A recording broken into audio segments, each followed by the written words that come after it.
Welcome here to Wake Up Call with Dan Tortora on WakeUpCallDT.com, your one-stop sports shop, and on MixLR.com/WakeUpCallDT. Hope you're having yourselves a tremendously awesome start to 2021 and a fantastic morning this morning. It is my honor and my absolute privilege to be here with you as always. This is our first show of 2021. So welcome to 2021. I know that I'm going to have some issue not writing 2020 when I put the shows up, and I already had that issue this morning. But happy 2021 to everybody. I know that we have been through a lot over the past year, and I know that some of us, it's obviously been longer than that. So my prayers and my hopes and my well wishes go out to every single one of you as we find our way and navigate our way through this crazy world together and find a way together to be positive, to be healthy, to be safe, to be happy, and to really make the most of the time that we have. So, happy 2021. Thank you for allowing me the opportunity to be a part of your 2020, and hopefully I brought some positive to you. Hopefully I helped you navigate through it a little bit better. You know, hopefully through the grace of God, there's something that I said or I did that God helped me to help you. So welcome to 2021. Welcome to a better moment. Welcome to the best we got, because it's what's right in front of us. So I'm happy to have you here. I'm grateful to have you here. And I'm so thankful that we have made it through to this point. Today's broadcast, the first broadcast of 2021 for Wake Up Call with Dan Tortora, is fitting. It's fitting because the broadcast is going to center and focus on one of my good friends, someone who I love dearly, somebody who I would do anything for, and someone who means the absolute world to me, and that's Floyd Little. Today, it's easy to be sad. Today, it's easy to be upset. It's easy to be mad, and it's easy to question why. Because Floyd, over this weekend, on January 2nd of 2021, passed away. Floyd fought cancer for a long time. He has been battling for a while. And it's been hard to see a friend and not be able to talk to a friend that you love so dearly and so very much. But Floyd's not in pain anymore. And I'm trying to find the words this morning to say, because I miss him. Simply put, I miss him. And it's very, very hard to come to you today and say that it isn't hard, because it is. Floyd is an incredible person. When I think of him, I think of him talking about his grandson Blaze. He said Blaze will wear number 44. It'll be unretired for him. He talks about Blaze. He obviously got to meet his wife, and he talks about Deborah. He was part of the search committee, along with best friend Herm Frazier, that brought in Dino Babers. People forget that Dr. Darrell Gross hired him. So there's a lot of different connections and things in history and stuff we're going to talk about this week. To me, there was no better way to start off 2021 on Wake Up Call with Dan Tortora than to honor Floyd Little. There was no other show to do. There was no other way to step into this new year. There was nothing else but to go back to that archive and find some of those video and audio conversations I've had with Floyd and share them with you. So today, that's exactly what we're going to do. Inside of the Cafe Kubal studios, we are going to honor my friend, Floyd Little. So today, as you can see, I'm wearing a Denver Broncos hat for Floyd, but if you look very closely, it's signed by Floyd. You could see that I'm wearing my number 44 jersey in honor of Floyd.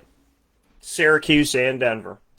But so much more than that, because Floyd, to me, as I said before, is a friend. Will always be a friend.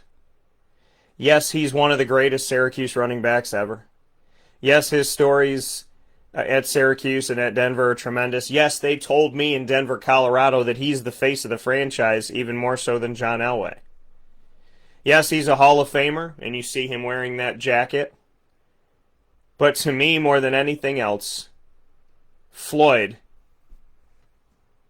is my friend. Floyd is one of the people that that sent my grandmother a video wishing her a happy 100th birthday. Floyd is tremendous. So today, inside of MonPazPopcorn.com's What's Poppin', it's a tribute to a friend, Floyd Little.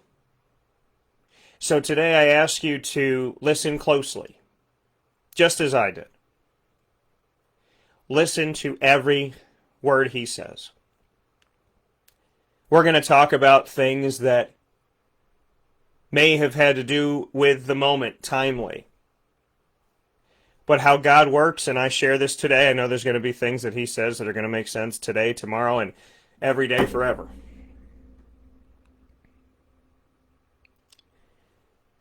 There's something to be said about how Floyd has always spoken.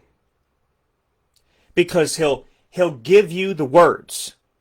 He'll tell you, Dan, this is what needs to happen. And I hope that it happens. And then he gets really soft. And then you gotta learn your ear to his words, and you gotta get close. And then he comes back up here and he gives you all of that, and then he gets really, really, really soft again. So I ask you to listen today to every word. You'll hear us talk. You'll see us talk. And I hope that this gives you some peace as you miss him. I hope it gives you more to know about the man and not just the player. I hope it warms your heart. I hope it makes you think. And if it makes you cry, I hope those tears only make you better, stronger, and more complete. Floyd, I love you. You know I do. And I know you put your arm around my grandma. You finally got to meet my grandfathers that love you, I'm sure. You got to meet my other grandma, Morty and Cinnamon, my dogs, Shady. Got to see Rob Edson, another great friend of mine that passed away way too soon at 44. And you got to see the big guy. And I bet you he said, "Hey, there's Floyd." So I will take a step aside for a fast break. And when I come back, it is all Floyd Little. All this show in tribute to a friend whom I love so very much. I will miss you every day. Just like I miss my grandfathers. That's how much you mean to me. That you will stick in my heart and you will stick in my mind. And I will see you. I will see you when it's my time, my friend. And I love you dearly. We'll take a step aside for a fast break. Today's wake-up call is in tribute to one of the greatest people I've met in my life, Floyd Little.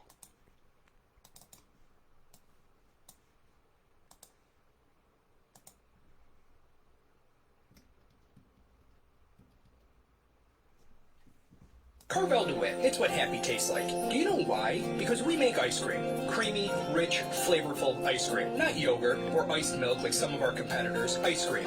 Fresh, by hand, daily. For the calorie conscious, we have something new for you. Our new Carvelite. Same great flavor, creaminess, and texture of our regular ice cream with only 35 calories an ounce. So whether you want an ice cream cake, flying saucer, dasher, carvalanche, hard or soft ice cream, we will satisfy your craving with our fresh, handmade regular or new Carvelite ice cream. Carvel DeWitt. It's what happy tastes like.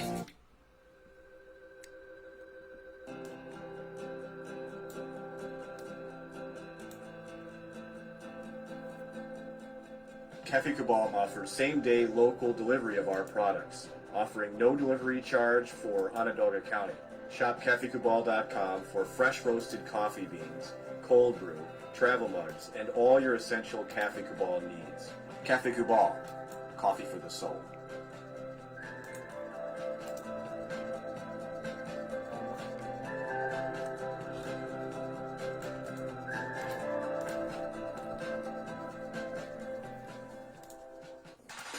The Wildcat Sports Pub in Camillus, New York is located on 3680 Milton Avenue in the Home Depot Plaza. It is your family-friendly sports bar and restaurant.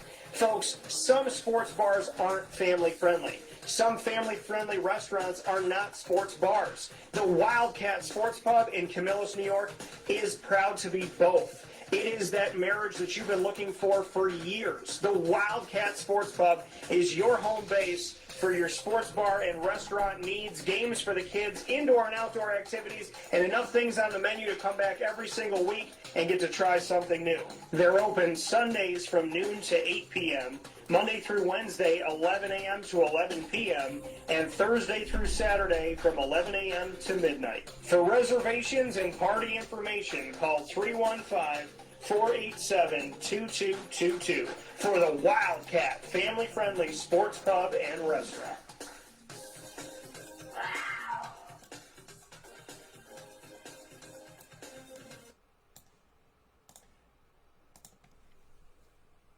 Welcome back here to Wake Up Call with Dan Tortora on WakeUpCallDT.com, your one-stop sports shop, and on MixLR.com/WakeUpCallDT. You're also watching on Facebook Live on Facebook.com/LiveNowDT.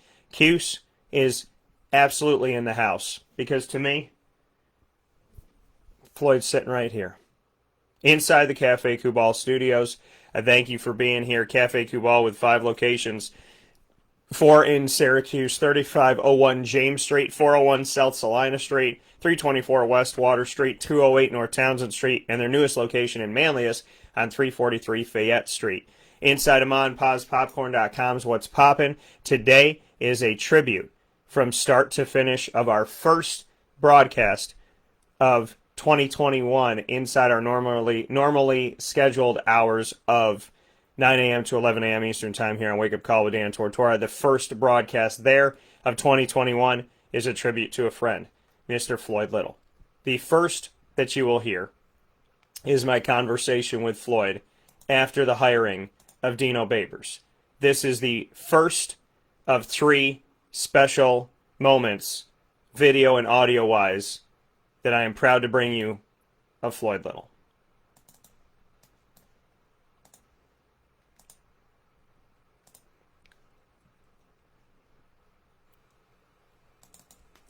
On the heels of Dino Babers' introductory press conference, this is my conversation with Floyd Little, an extensive broadcast of what Floyd and I had to talk about, starting with, now that the fact that the process is over, does Floyd Little believe that Syracuse has gotten the right guy? That is where we start today in this live show, my conversation with Floyd Little, on if he believes truly that Dino Babers was the best person for the job. Well, no question. I mean, we looked at, and I was involved with 4 interviews. I think I missed 2 because I was in Vegas with the ladies basketball team. So I think we may have had 7 or 8. Okay. I was in either 4 or 5. I can't even remember. But for me, I was in the process when we hired Doug Marone. This is a better process. We get a chance to look at a person and they get a chance to ask questions, and we can all feel them the best we can, and we get a chance to ask them questions, and they get a chance to ask us questions. So I like this process. And for me, you know, you can always tell the people. See, I'm a guy who observes a lot. Yeah. And it's like if you're at a dance and you walked across the room and you asked one of the ladies to dance with you, and they said no, they didn't want to dance with you. I can't convince you to dance with me if you don't want to dance with me. Yeah. And there's some of the players, some of the people that we were interviewing didn't want to dance with us. And I knew it myself, but, you know, I needed them to know it. So Dino wanted to dance with us. So this is the guy you want. You don't want to convince somebody to dance with you if they only want to dance with you a year or two. You want a guy that's going to be your partner in dance. When you look at Dino Babers here, a lot of fans have said to me in passing that they don't want to see 3-4 years another guy, 3-4 years another guy. Can fans be hopeful that this is a Dino Babers era that is not going to be another 3 years and a change? Exactly. That's why this is the guy I wanted, because he's 54. 5 years, he'd be 59, 60. Ain't nobody going to hire anybody at 60. So for me, you know, you needed to have the stability. Yeah. We've had 4 coaches in 10 years. We didn't want that. We didn't want it to be a stopping off point where guys 34, 35 had a little success with a team that had some success. Now he's a hot commodity because he was either the offensive or defensive coordinator. We really wanted a coach that had some stability, some security, a guy who'd been there before. I mean, there's a lot of reasons why we needed and wanted a guy who had head coaching experience. We have not had that in the past, and therefore we've gotten burned. But with a guy who's had head coaching experience, and if you look at his pedigree and look at all the places that he's been and the things that he's done and what he's done at Bowling Green, you had a guy that had all of those qualities that you really wanted in a coach. We just wanted him to want us.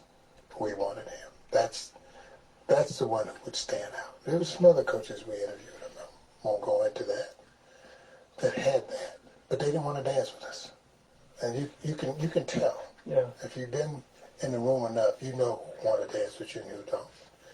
And that's why I like Dino more than any of them, because he was a guy, you heard some of the things he said today, that anybody that committed to Bowling Green, he didn't want them to decommit to come. He's got integrity, Yeah. which a lot of people don't have that. He's a guy who's been on the borderline of old school and new school. So he understands both sides. And, you know, a lot of the younger people we interviewed don't understand the old side of it. Yeah. He talked about his players. He'll be truthful with them. He'll tell them the truth. And he'll be honest with them. When you have players that's tweeting out about how great he was as a coach, and we're going to miss him, but we wish him the best. Rather than, oh, that guy, he left us, he got me to come here, now he don't, you know, he had none of that. Yeah. His dad is a 20, 30-year military Navy guy. He's got that experience of the discipline. I mean, he had all of that. I mean, all the check marks. And you look at a box, when you start checking the boxes, Yeah. he checked all the boxes. And a lot of guys didn't check all the boxes. So I think we got the best possible guy we can get.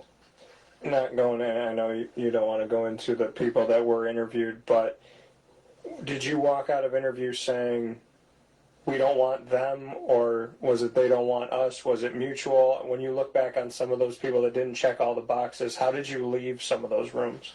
Well, I didn't say that, you know, they didn't want us. I just knew. I mean, it's just something you know.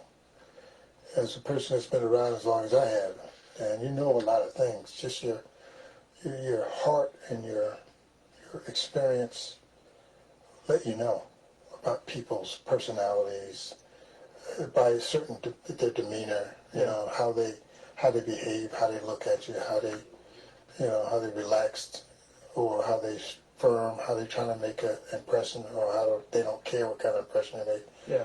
You know, just certain things that you pick up at all the years that I've been in the car business, 32 years, and interviewing people. I know who wanted to dance with me. and who didn't. I know who would produce and who wouldn't. I know who would be productive and who wouldn't. I know who had integrity and who didn't. I know the people who was interviewing and they want to know how many breaks did they get to the day, and how many sick days do I get, and what kind of vacation program. I didn't want them. They were more interested in benefits than the job.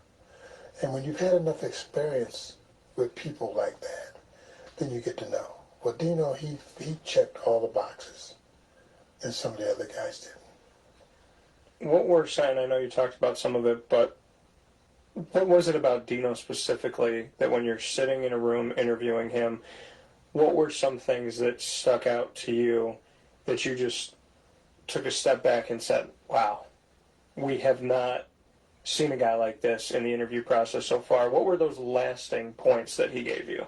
Well, he's pretty confident. He knows that he has had the exposure in the game.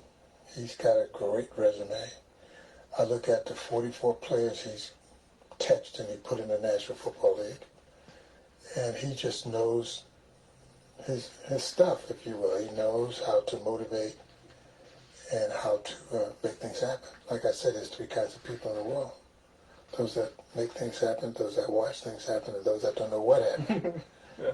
And I like his demeanor. I think that we really lucked out and got out of all of the coaches that were, and it was like 13, 14 jobs available. And we interviewed a lot of these guys who got some of these jobs. And I look at, we got the best one.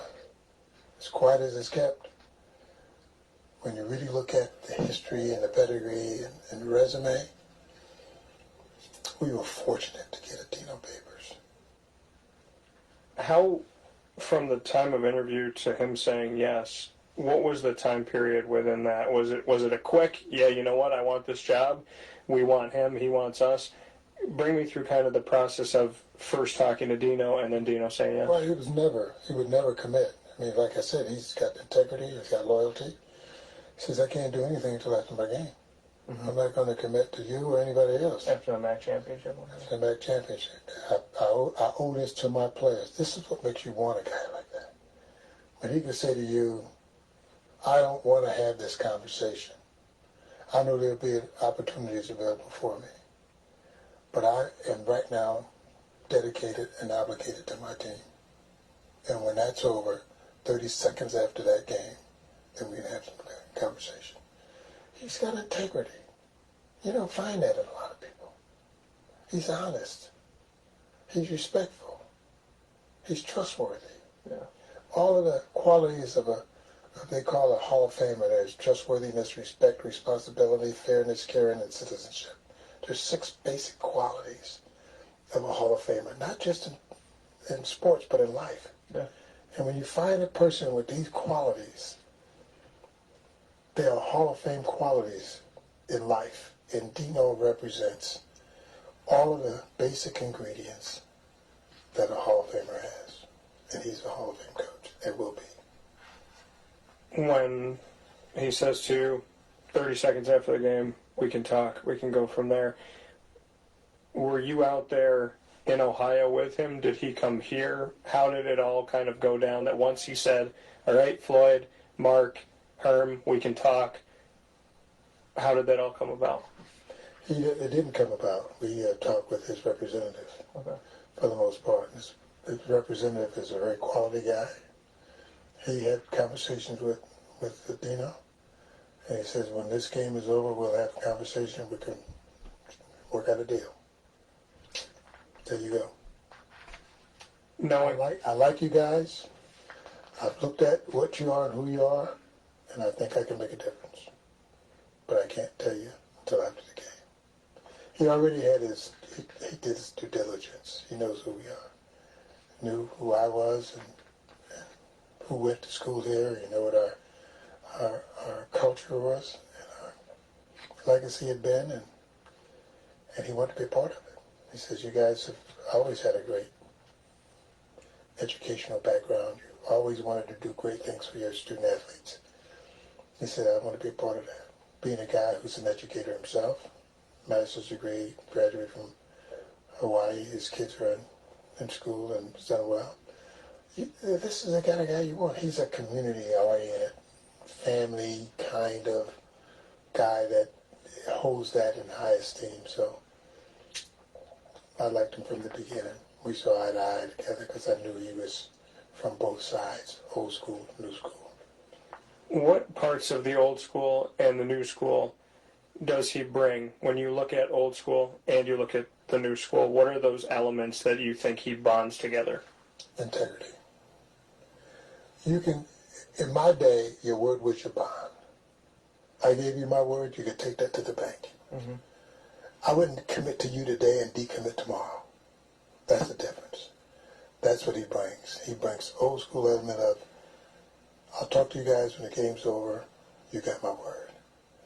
When somebody says that today, it doesn't mean as much as it did years ago. Yeah. Your word has no value today. My word, I don't own anything today more valuable than my word. Right. That's what he represents. When did you first get to meet him and be in front of him and get to see who he was eye to eye? Today, we really had a chance before you guys came on scene. We had talked, we had mutual friends in San Diego where he lived. I used to watch you, man. You was something else. You haven't changed a bit. Look at you. You know, I mean, we were able to connect from sports as a true connector of people, or men for the most part. And he said he was a fan of mine and watched me when I used to come play the Chargers where he lived with his dad being in the Navy. He used to jump the fence and sneak in. And he said the prices wasn't what they are today, but he says, I've watched you. And he named the stadiums.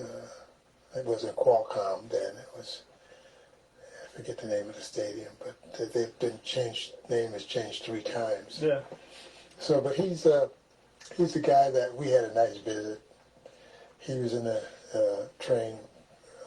He had an opportunity to go to the Naval Academy. I got an appointment from Senator Humphreys before he became vice president to go to Army. I was recruited by General MacArthur down at Waldorf Astoria.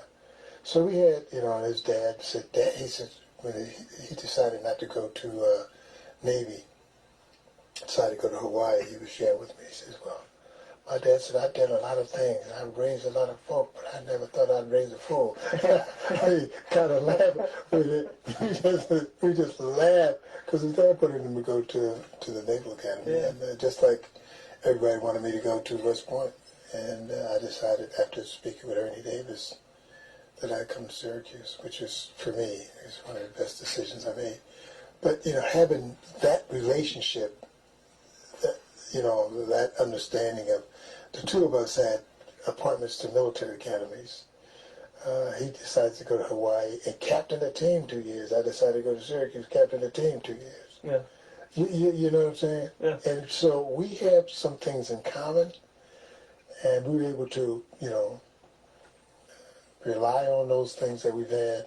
And coming from a military background, 2 years in military school, I mean, we had a lot to talk about. But there's so many other things that he had to get done, and we'll talk more, you know, later on as he gets settled in. When you look at the history of it all, being the first African-American coach for Syracuse football, does that hold a special weight and a special meaning to you, knowing the barriers that Jim Brown, Ernie Davis, yourself broke down as players? Does it mean something to you to not only see that the 30th coach is African-American, but to be a part of bringing him in? Does that have a special weight to this era of Syracuse football for you? That was one of the number one indicators for me. You know, interviewing all of the coaches, it didn't matter what color they were.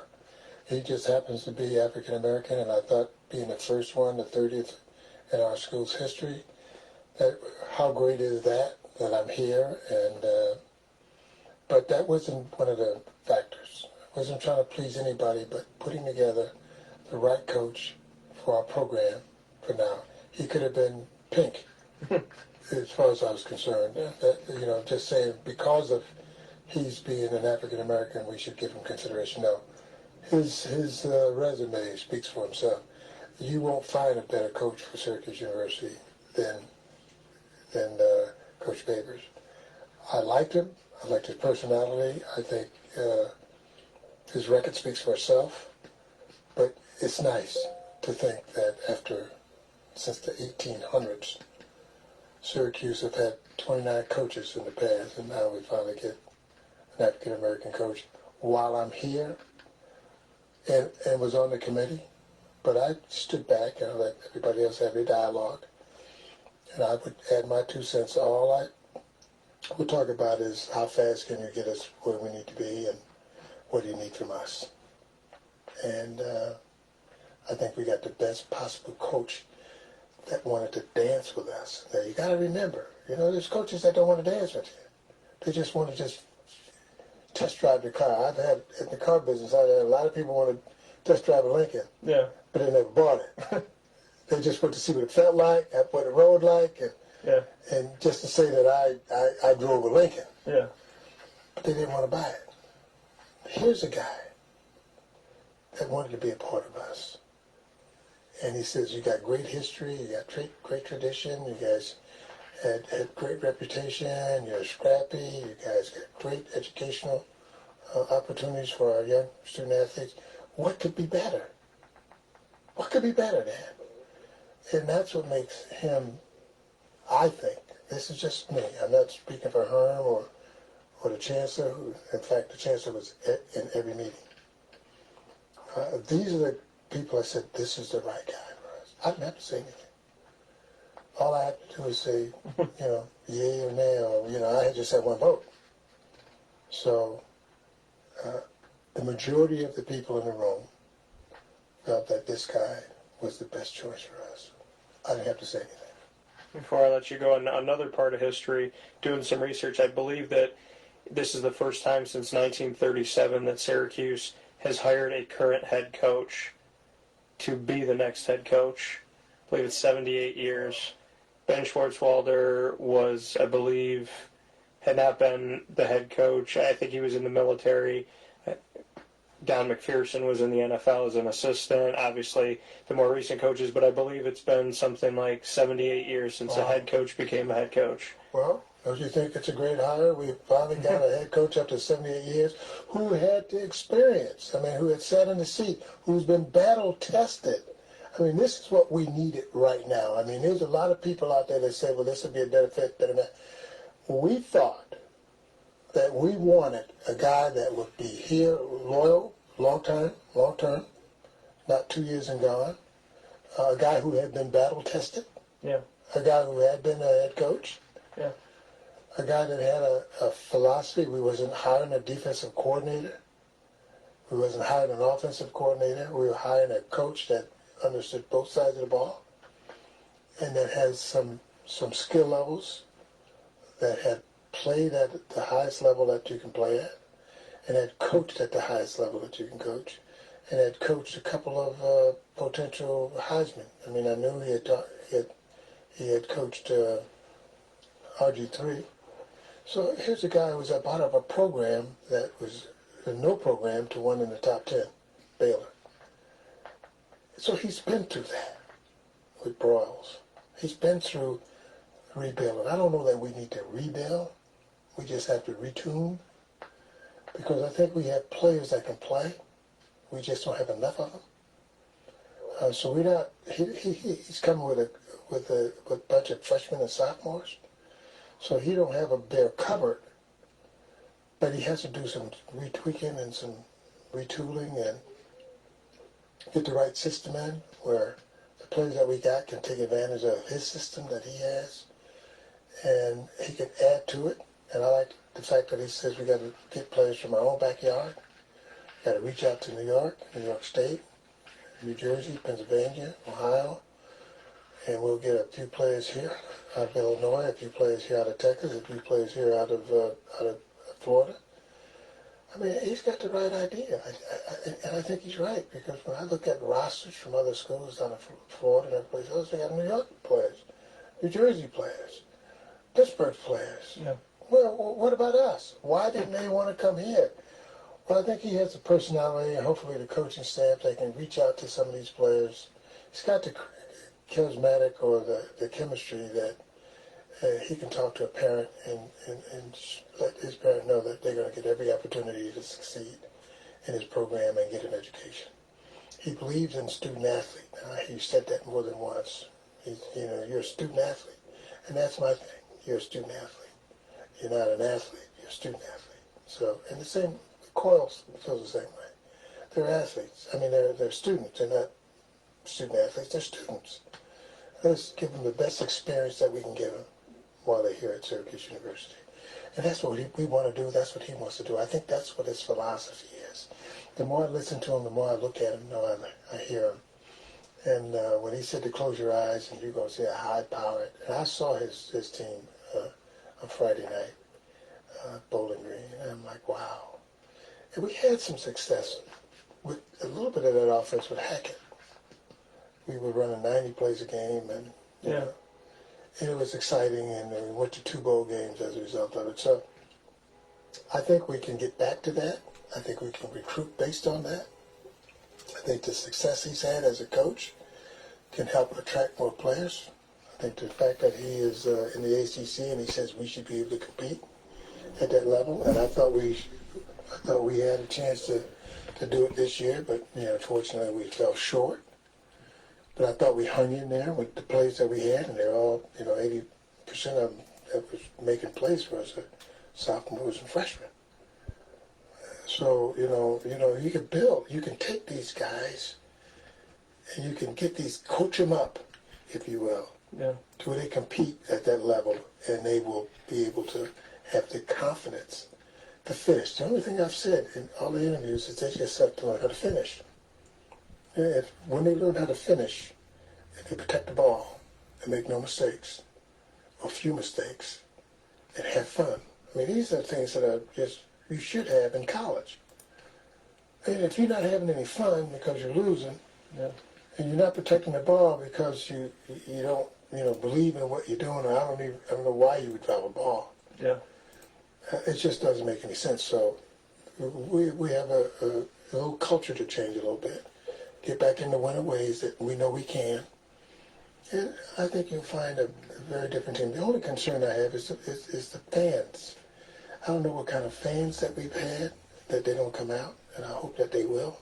They come out to support this guy. I know we as people, on staff, we will support him 100%. But he said, they'll come back when we win. All right? If you want to wait till we win, wait. But we will win.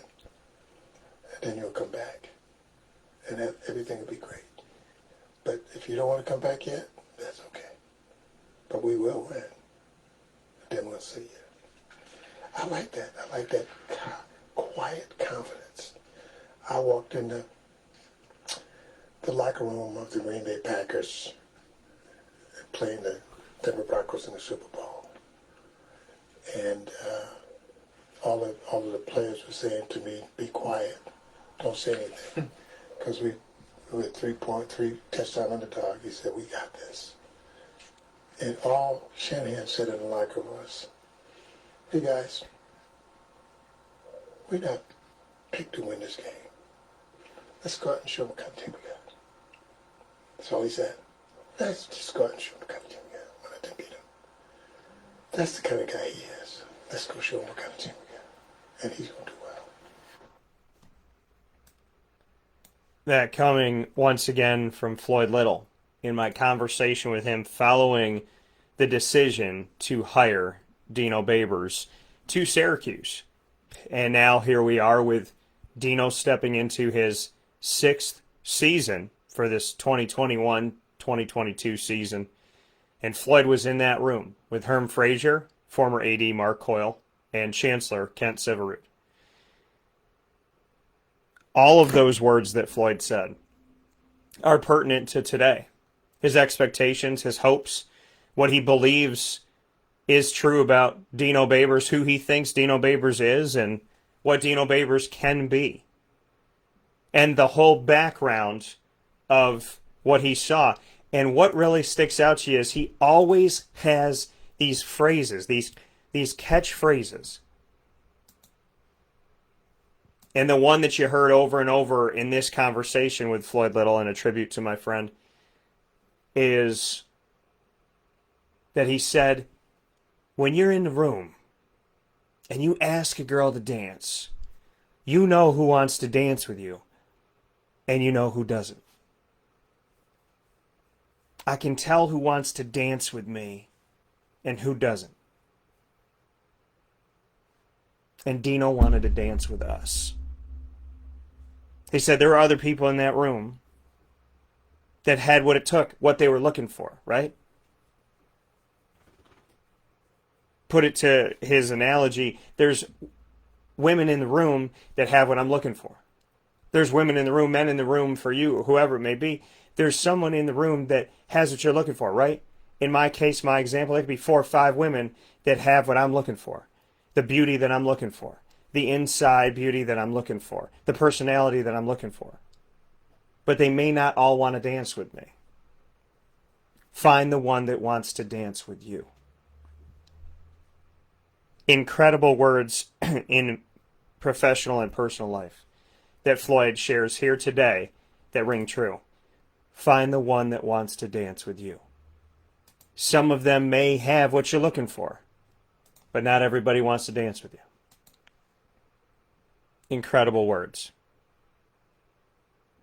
We'll take a step aside for a fast break, and when we come back, Floyd and I will continue our conversations as we continue this tribute to one of my friends, somebody I love, and someone that will always be on my mind and in my heart. More from Floyd Little after this. The next conversation being when Floyd and I spoke with one another, I believe on October 30th of 2018, after he had left Syracuse.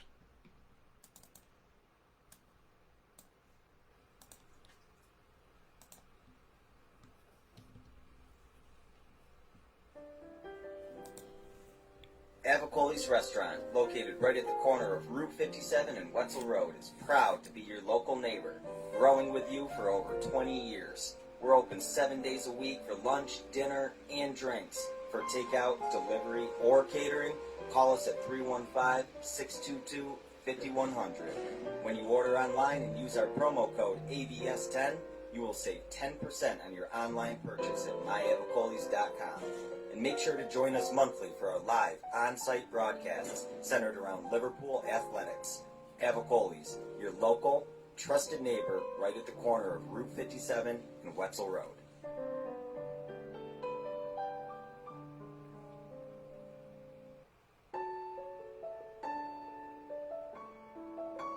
Having peace of mind when you're out of town that your furry-loving friend is safe and sound means taking them to Canine Campground, because we all know that when it comes to the love of our pets, it goes well beyond the call of duty to make sure they're safe and sound. Right, Lily? So take a ride to 242 Johnson Street in East Syracuse, New York, and see Canine Campground and where your dog will be staying, in the classic cabin, the executive cabin, the grand cabin, or of course the luxury cabin, because if you know Lily, you know she loves luxury. Now you don't have to wait to the last minute to find a family member or a friend that'll take your dog for a few days. Call Canine Campground at 315-299-4013. That's 315-299-4013. Their drop-off and pickup times are Monday through Sunday. Check K9campground.com for more information. That's the letter K, the number 9, and campground spelled with a K.com. K9campground.com. When you're going out of town, bring your dog to Canine Campground.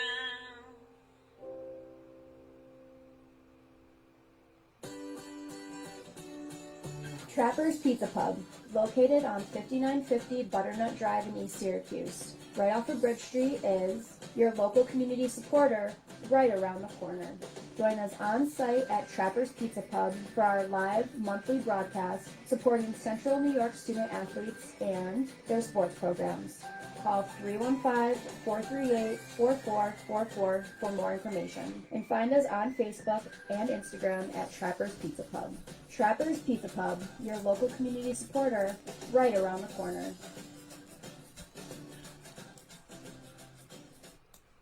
Welcome back here to Wake Up Call with Dan Tortora on WakeUpCallDT.com, your one-stop sports shop, on mixlr.com/WakeUpCallDT, and of course here on Facebook Live on Facebook.com/LiveNowDT, wearing the Denver Broncos hat signed by Floyd Little, and of course wearing the famous and forever 44. Floyd and I had many conversations throughout our time of almost 10 years of knowing one another here on Earth. We, in these conversations, have, I don't know, they picked me up and they brought me to other places. They transcended time and space and everything. There's a different energy that Floyd Little brought. And with that being said, I proudly bring you our next conversation that I'd like to share in this tribute to my friend, Floyd Little.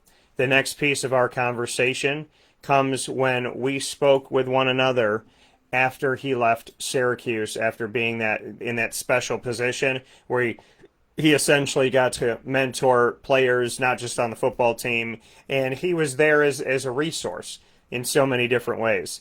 Floyd being the face of Syracuse once again, and after he made that decision to leave and then head out back to Vegas, this is our conversation that we had more recently, just a couple of years ago.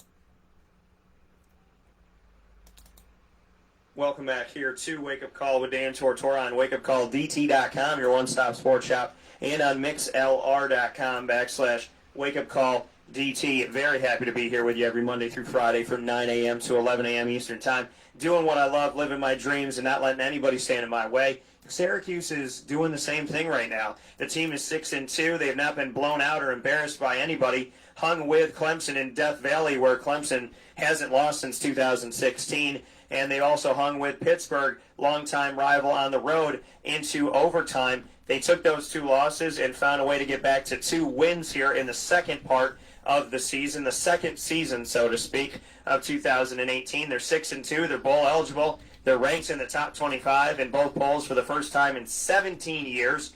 So there's a lot to talk about, a lot to discuss, and I can't find anybody better than somebody who I consider a friend, somebody I consider a mentor, a teacher, and someone who I've always appreciated his words of encouragement and his positivity. So it is with great praise and appreciation that I welcome him back to the show. Floyd Little, how are we doing today? Hey, Dan, good. It was good seeing you after the game.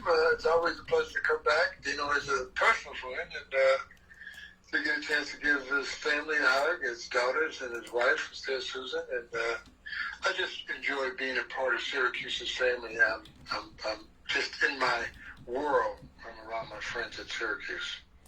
And when you come in and you get to be around everybody, I gotta say this before we go into a few of the people, is that you always dress very well, and orange looks good on you, Mr. Little. So you got the orange shirt, you always got the suit on, you got the hat with the suit. Just bring me into the style, and do you dress you? Is Deborah helping you out a little bit? Let me know. Dan, you know me a long time. I got to represent. I not only represent me, I represent the university that I've attended. So when I go out in public, then, when you see me, I represent Syracuse University. And that's why you don't see me often in things that don't represent me or the university that I attended. And it works out for you dually because the Denver Broncos are orange and blue, so you don't lose out on that. Correct. We better get a window. Yeah, I hear you. That Kansas City team is pretty fierce. But so you had the opportunity to, be around Dino, who obviously, like you said, him and his family and are friends with them. And you got to be around somebody who I appreciate and respect a lot, too, one of your best friends, Herm Frazier. Yeah. So what was it like to see Herm and see the Babers family and everybody this past weekend? Well, it was great. I knew I would be coming back for the North Carolina State game. I know it's been a team that we have had trouble with beating. And we had another guy there that used to be our offensive coordinator, George McDonald, working for him. And get a chance to say hello to him as well. But coming back, it's always good to see the players. I had a good visit with Dungey after the game to talk about who he is, what he is. He's a real warrior. You just can't take anything away from a guy that battles. His problem, I thought, early on was trying to carry everything on his shoulders. For the last 7 quarters up until last week, he was struggling because he is so competitive and he wants to win in the worst way, and he just fell off of his normal way of doing things. But he sure found it back again the first part of the game against North Carolina State. So you get a chance to talk to the running backs, got a chance to hug Strickland and some of the guys. Chris Elmore got a chance to put my arms around these guys. These are guys that I think has got a lot to offer and to give to the university. Sean is a good friend. He kind of reminds me of me, a good returner, a good receiver, a guy that just does everything for his team. In spite of his size, he don't recognize he's only 170 pounds. He's just a football player. And these are the kind of guys I like and watch. And because these are games that we're not supposed to be a part of. So I just enjoy seeing and inspiring. I talked to on the sidelines. I had a chance to visit with 8 recruits and their families and their parents, and had a chance to talk to them individually and embrace them, and to know that the majority of them made a quiet commitment to me that this is where they want to be. So I'm glad I'm able to help out in any way I can. So it's just good being around. I miss it. This is my family, Dan, and I kind of miss being around them. And speaking here with Floyd Little, you made the decision to head back to Vegas. Like you said, you miss being around. So what's kind of the plan? Will we see you more? I know you come in for a lot of events. I know you still help out the university and John Wildhack and kind of the message around the country. But what is the future hold for Floyd Little? Because you say you miss it here. But Floyd, I miss my guy I get to sit down with and just have, a little fireside chat. So for me personally, I'm sad that you left. So can we get you back a little bit? Well, yeah, after being gone for a year, I wish I had left. It comes down to that.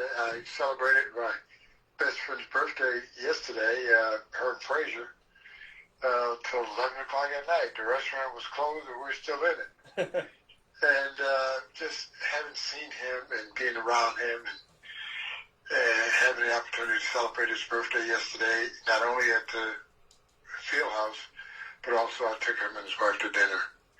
And we sat and we, watched a little bit of the Monday night game, but most of all, we communicated and talked about what's going on around the university. And I just wish that I was still a part of it in some way. So I travel with the chancellor from time to time to alumni functions. And it just warms my heart. I stand up and I represent Syracuse University, and it's a prideful moment for me. So I don't know what the future holds, but I wish I had stayed on a little longer. Well, hindsight being 2020, and like you said, you wish you had stayed. What made you leave? Did you just kind of feel like it was time to retire a little bit? I mean, what ultimately made you make the decision? Well, I think that it was the wife who had just finished she was schooled out. She had got an undergraduate degree, a master's degree, and a degree in advanced studies. So the whole time I was here, she was in class and studying, and as a student, you get burned out, and she was wanting to go home. I didn't want to go home.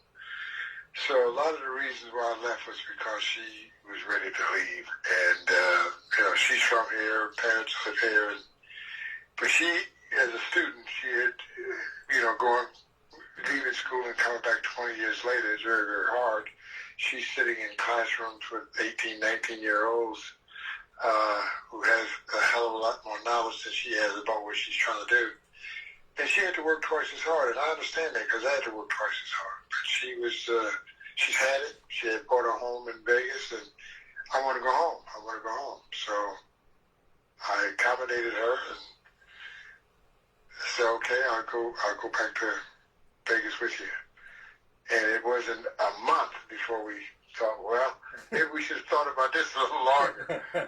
We're not ready to be retired, but it's okay. I still made contact and still support the university, still come back many, many times for different functions, and still get a chance to travel with the chancellor and meet a lot of the alums at the alumni functions and have a chance to sit with him and talk to people from the university. And it just, I'm a Syracuse guy. That's the bottom line. And I wish I still miss being around my family. Is there a chance, Floyd, that we could get you and Deborah back? I'm sure she'll jump at it in a minute. She would jump. Dan, you wouldn't have to ask her twice. She'd be in a sprinter stance, ready to go. That coming from Floyd Little. Floyd, I got to talk to you about this team. You picked very good timing. Did you have any inkling, like you said, Syracuse has struggled against NC State at home and on the road, but did you have any inkling that this could be the moment? Because you picked one heck of a time to come back to Syracuse to see this team become bowl eligible, because you stood out in the crowd. You asked the fans to believe in Dino Babers. You asked them to believe in the process. And then here we are in season number 3, and the team is bowl eligible, and they still have 4 games to go. So did you have any inkling that this could be the moment when you were coming back here to Syracuse, or did it just be, a happy coincidence, so to speak? Well, it was a happy coincidence, but, I'd communicate with Coach Babers after every game. We have text after every game to talk about what's going on and what's happened. Actually, Dan, they should be undefeated. I mean, within a minute and 30 seconds in the first game, a minute and 30 seconds in the second game that they lost, they were winning. I mean, in the year before, a lot of the commentators last year was talking about this team. They saw the potential in this team. And we were just playing top teams in the top 25 and holding our own. Against LSU, Miami, North Carolina State. All the teams that we played, nobody really was hurting us. And even start this year, we played the second team ranked in the country in Clemson. Had them. Should have beat them. There's no reason why we shouldn't.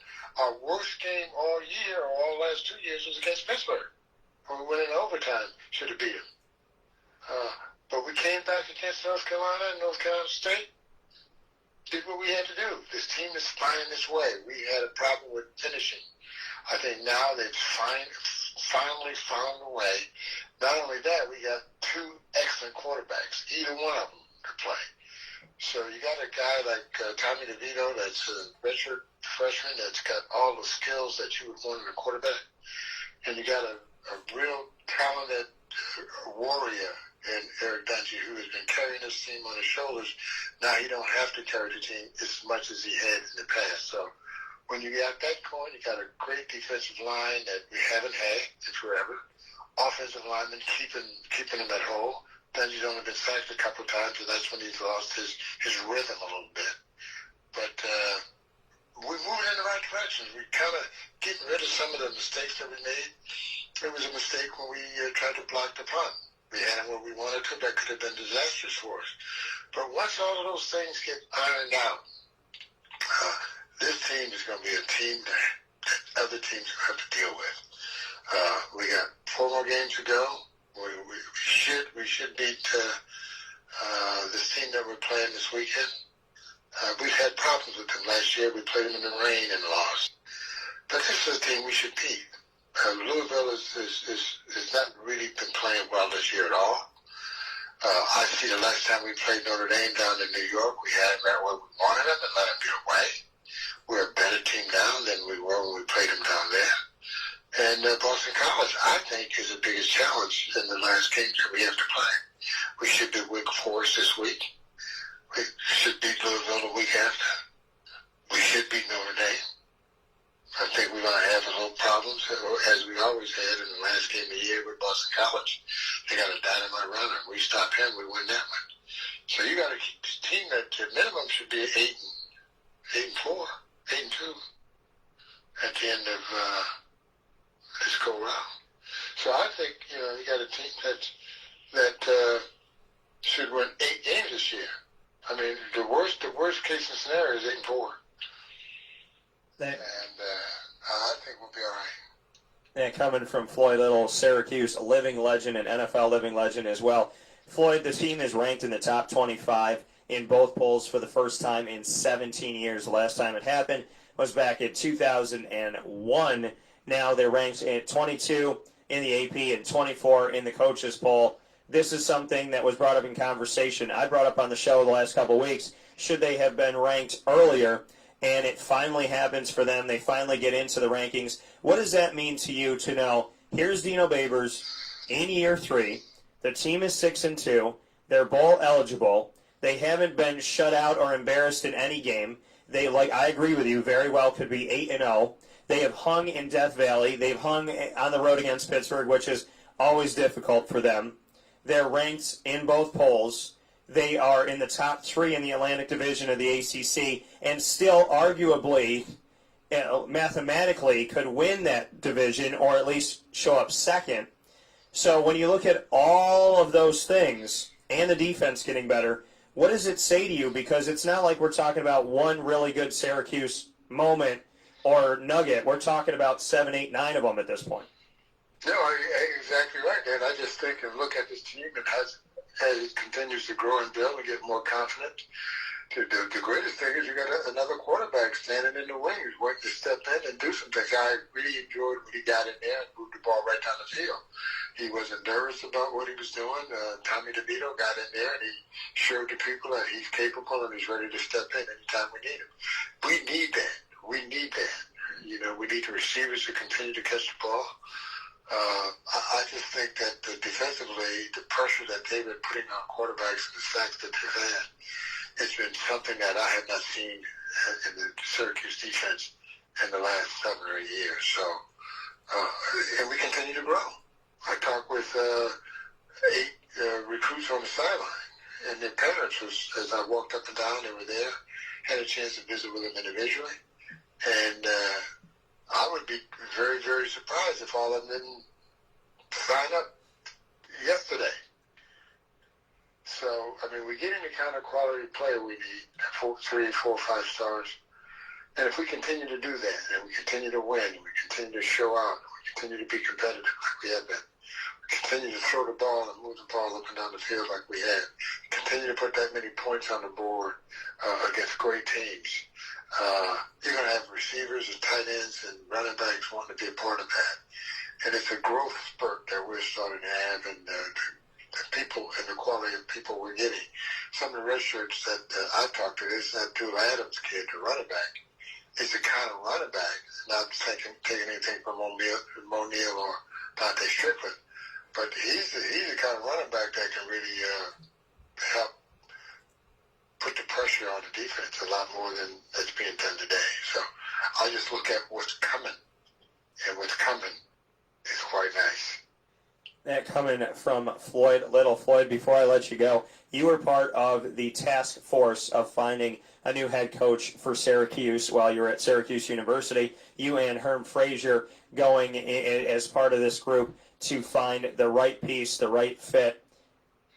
Hindsight 2020, what did you see in Dino Babers? What did you like about him? What made you believe in him?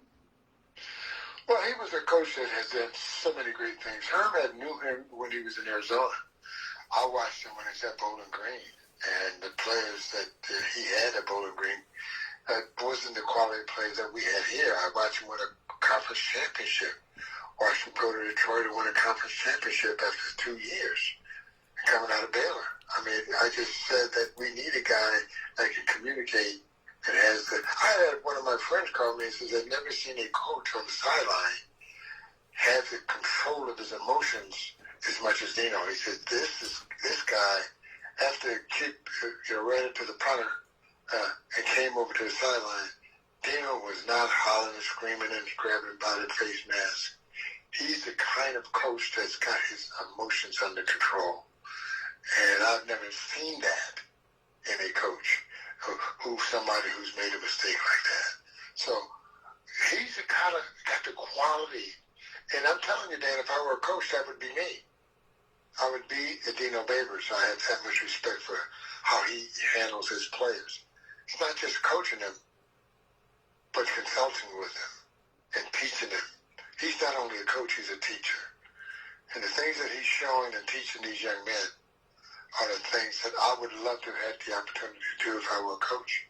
But this is the thing that I did as the assistant to the athletic director. I've written 25 letters of recommendations to law school, grad school, med school for a lot of our student athletes, male and female, and all of them have gotten in.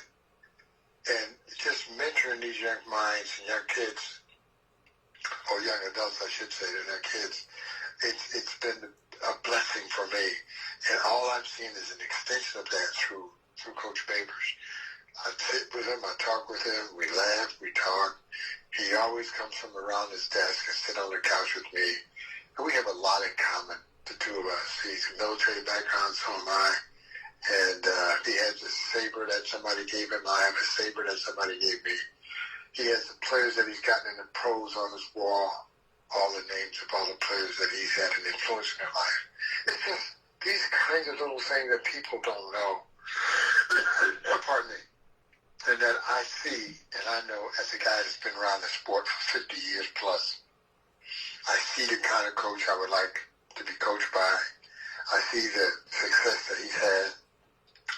I see the relationship he has with his players. And I admire that, Dan. I admire how he handles himself, not only with his players, but during the game. So we saw that, Herm and I, when we were interviewing him. A couple of other guys that we were interviewed, the guy that's already gone out of University of Florida, Central Florida, Scott Frost. Yeah, Central Florida, Scott Frost, and the other guy that's down at Maryland. These are two guys we interviewed, and we didn't take either of them. Scott Frost went back to Nebraska, where we always knew he wanted to go. He was just using us as a stepping stone.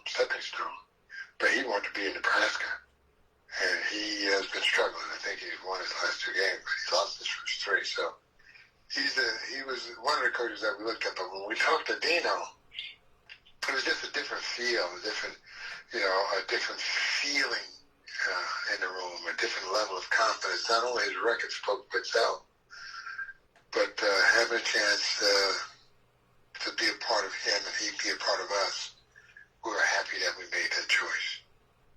And in making that choice, obviously, with all the success that Dino has had this season, and then you add in the wins over Virginia Tech, a top 25 team, and Clemson when they were the reigning national champion, and recruiting and the type of players that he's bringing in and the improvements that have been made and being ranked in the top 25, he's obviously going to have teams calling upon him. What does Syracuse need to do? Do you feel like Syracuse has it in place?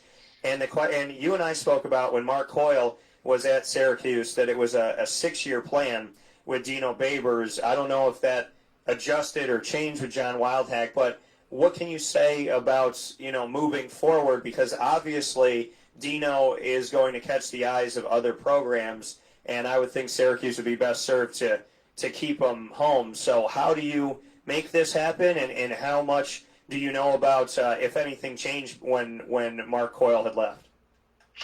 Well, nothing's changed, but when we brought Dino in, we gave him a 6-year deal. I think it's time to bring him in. After his next victory, I said, what is it going to take to keep you here? Because I know there's a lot of people after him. A lot of people after him now. There's a lot of people after him last year when he was only 4-8. So, he's got the quality of what people want for their student athletes. So regardless, we need to figure out what to do to say, what do you need to make you happy to stay with us a lot longer than the next 2 years. I think his contract is up for 2 years, and we need to figure it out. I'm not in that room anymore. I don't have any influence anymore with anybody. But if it were me, I was in the locker room after the game. And I've been in the locker room, after other coaches, after Marone and other coaches years I've been in a room with him. And this guy in the room after a game, it's incredible. You've seen some of it after the Clemson game, after some of the other big wins. But this was huge in the locker room. I just love his conversation with his players. And it's almost like it's rehearsed because they all fall in line and they do their little thing. And I got this big smile on my face, and seeing the players go by and going to the shower and giving them all hugs and congratulating them on a great win. They're a team, they're a family, and this is not like most teams. So we had something very unique and different. We kneeled down after the game, win or loss, and say the Lord's Prayer, and thank God for our safety and whatever win or loss, and come together as a team. And we stay as a team. We stay as a family. Now, he has instilled that family in his players, all of them. I mean, you know, they're not hanging around their locker and doing things with their heads down. No, they are all with eyes open, heads up, looking right at you, and participating in the wins and the losses, and that's very unique. Couple quick things before I let you go, Floyd. Do you feel, kind of going off of that, do you feel that even though this isn't Dino's home, and maybe this, you know, wasn't his plan when he set out to be a coach to end up in upstate New York, but do you feel that this is a special place for him? Do you get the sense when you sit down and you talk with him that this could be a home to him? This could be a place to build a future? Do you see him as somebody that would want to hold on to this program for a while? What's kind of your gut tell you when it comes to seeing him and the potential future of him here? Yeah, he can easily convert. His kids are gone, except for one who's graduated. The other two are married. His wife likes it here. They have a feeling of being welcome. So when I'm in their presence, and it's not as often as I would like it to be, but I'm in their presence quite a bit, we have a great relationship. His daughters call me Uncle Floyd. So I love his kids. I love his wife. I love him. And I think he can find a home here if we can continue to move in the direction we're moving. Yeah, I think he's not antsy to be going anywhere. He made a commitment here. He's an ex-military person. His word is his bond. I don't think he's going anywhere because he's going to commit to what he said he would do, and that's build this football team. And he will bring this program back in the next couple of years. And my final question for you, Floyd, is that I finally got the opportunity. I've gotten to speak with you, obviously, and over the last 7, 8 years, I extremely, truly value our relationship. I've had the opportunity to speak with Jim Brown, and just recently had the opportunity to speak with the man whose jersey is now in the rafters, retired, number 47, Joe Morris. Yeah, Joe. What can you say about Joe Morris and, you know, the type of player that he is? And even though he's not part of the legend of 44, he is part of the greater legend of what I think should be called RBU, which is Syracuse University. So bring me into your thoughts on Joe Morris and coming to the Dome and seeing his jersey up there. Well, Joe could have worn a number if he wanted to. It's just like Larry Zonka. They chose not to endure the kind of pressure it would take to wear that number. They didn't want it. But I don't want it. It was put on me by Ben. I didn't know I was going to wear the number. He just said, hey, this is your number. Good luck. And it's a lot of pressure. But no, Joe is a great runner, great player, played with the Giants. I admired him forever and a day. I remember one picture we took at an event that Syracuse had, and Joe was sitting at the table, and Jim Brown was sitting at the table, and I was sitting at the table, and there was a picture of us with George Hurrihan, who is a great alum from Syracuse, and I think a trustee. And I asked everybody, I said, what do these people at the table have in common? Nobody knew. I said, we're all running backs at Syracuse University. Just like when I sent the picture to Tom Coughlin, it was me and Jim Brown and Larry Zonka at the Hall of Fame last year. And I sent the picture to Coughlin. I said, where are you? we're holding a seat for you. And people said, well, what's the purpose of this picture? I said, we're on Syracuse running back. And he said, oh, I see, you're right. I forgot that Jim Brown played at Syracuse, or Larry Zonka played at Syracuse. So that's nothing to forget. We're all Syracuse running backs, you know. We're all in the Pro Football Hall of Fame. Come on. So, yeah, I just think Joe Morris had a great career. He had a great career here at Syracuse. He's well thought of. I was so happy to finally see his number recognized and retired. Joe's a personal friend, and I kind of like him. He and I were pretty much, I was just a little bit taller than he was. But Joe's a great ambassador for Syracuse University and a great running back for Syracuse during his time. My final piece for you, Floyd, is we do a signature segment here on the show called Ingredients to Success, which is brought to you locally by Utica Pizza Company, and it's a Utica thing. And in the Ingredients to Success, I pick a topic every week and go forward with that in my ingredients for a successful road for that topic. Syracuse football, give me the ingredients to success for them moving forward at 6-2 with 4 more games to go and a bowl game. What are your ingredients to success, your words of advice to the team? Well, I would tell them, always never say I wish I had or I should have. That's my favorite saying. I mean, there's 3 kinds of people in the world. Those that make things happen, those that watch things happen, and those that don't know what happened. Every day you walk on the field, you don't leave until you make something happen positively. And I just keep fighting, never give up. When that one great mark comes to score against your name, it will count not who won or lost, but how you play the game. So play the game with every ounce that you have and never say, I wish I had or I should have. Just do it.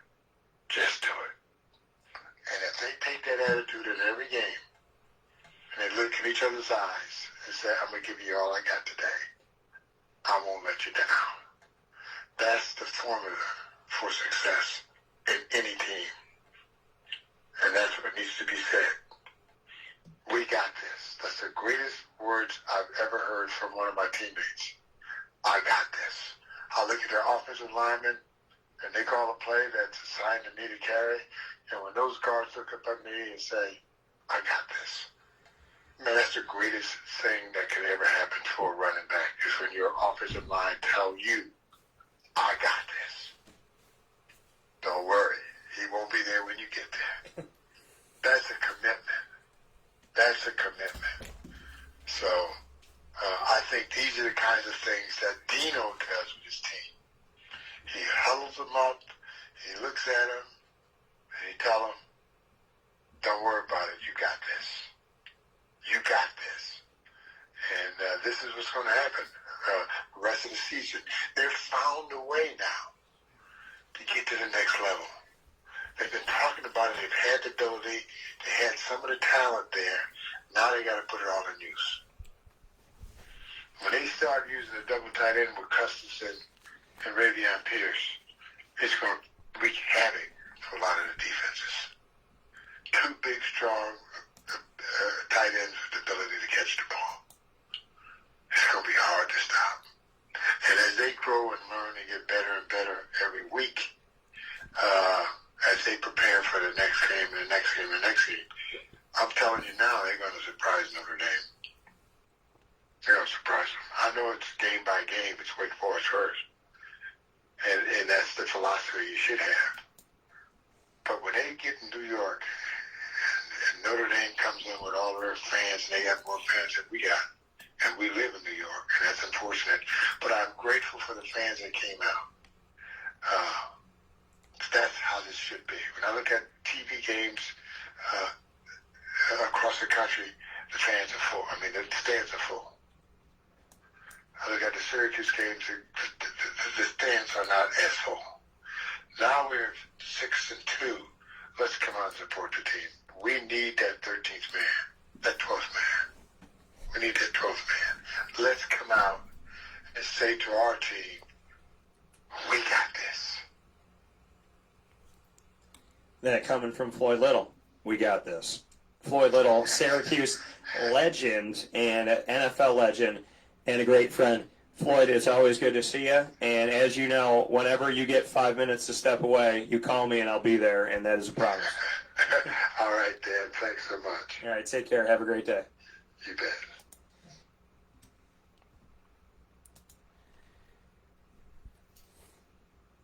Floyd Little. What can you say? What an incredible, incredible person. Mr. Floyd Little. Those words, we got this. We got this. And it's funny because all through 2020, I kept putting up, we got this. You got this. And saying that over and over to myself and saying it to you. And now I'm listening back to this interview from a couple of years ago, and maybe that was Floyd speaking to me the entire time. Maybe he was whispering this whole time through all his pain, through everything going on. Maybe he was telling the world. Maybe he was telling me. Maybe he was telling you, we got this. You got this. We'll take a step aside for a fast break. When we come back, my video conversation with Floyd Little rounds out today's tribute to a friend.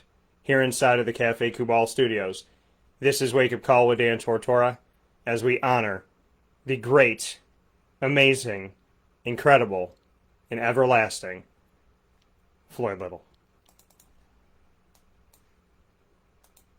I'm George Townsend of Honda City with some good advice when buying a new car. The true cost of owning a new car is determined by the appraised value when you trade it. No vehicle appraises higher than a Honda. Next, look for low APRs and deep discounts. You also want low maintenance costs and great fuel economy. That's why my advice to you is to buy a new Honda. Looking pre-owned, visit our Honda Certified Used Car Center. Honda City, 7140 Henry Clay Boulevard, Liverpool, or HondaCity-CNY.com. It would be a pity if you don't shop at Honda City. This is Jimmer Sikowski, owner-operator of Chick-fil-A Cicero, 7916 Brewerton Road in Cicero, right in front of the Home Depot. I had a deep feeling that God wanted me to do something bigger with my life and to help people, help others. I kept putting Chick-fil-A in my life, and I realized as I was going through the franchise selection process that positively impacting the lives of others was really core to what we do here at Chick-fil-A. First of all, it starts with the food. The food is brought in fresh daily, and we bring in local produce. We prepare it to order in the kitchen. We hand butter chicken. We hand spin our milkshakes. It's great food. It doesn't taste like fast food. I think the second thing is the way people feel when they come in a Chick-fil-A restaurant. It's different. We try to treat people with intentional kindness here, which is very different and deeper than good customer service. And so I think it feels remarkable for most people to come in a Chick-fil-A restaurant. And then lastly, the impact that we try to have in the community is very different. It's a big part of the expectation of every operator of a Chick-fil-A restaurant is that they're actively engaged in their community, they're a leader in the community, and they're making a difference. When they realize that what we're striving to do is to shine a little light in their life, that's a very, very different experience than you will have at any other quick service restaurant. And it's that remarkable experience that I think people will emotionally connect with.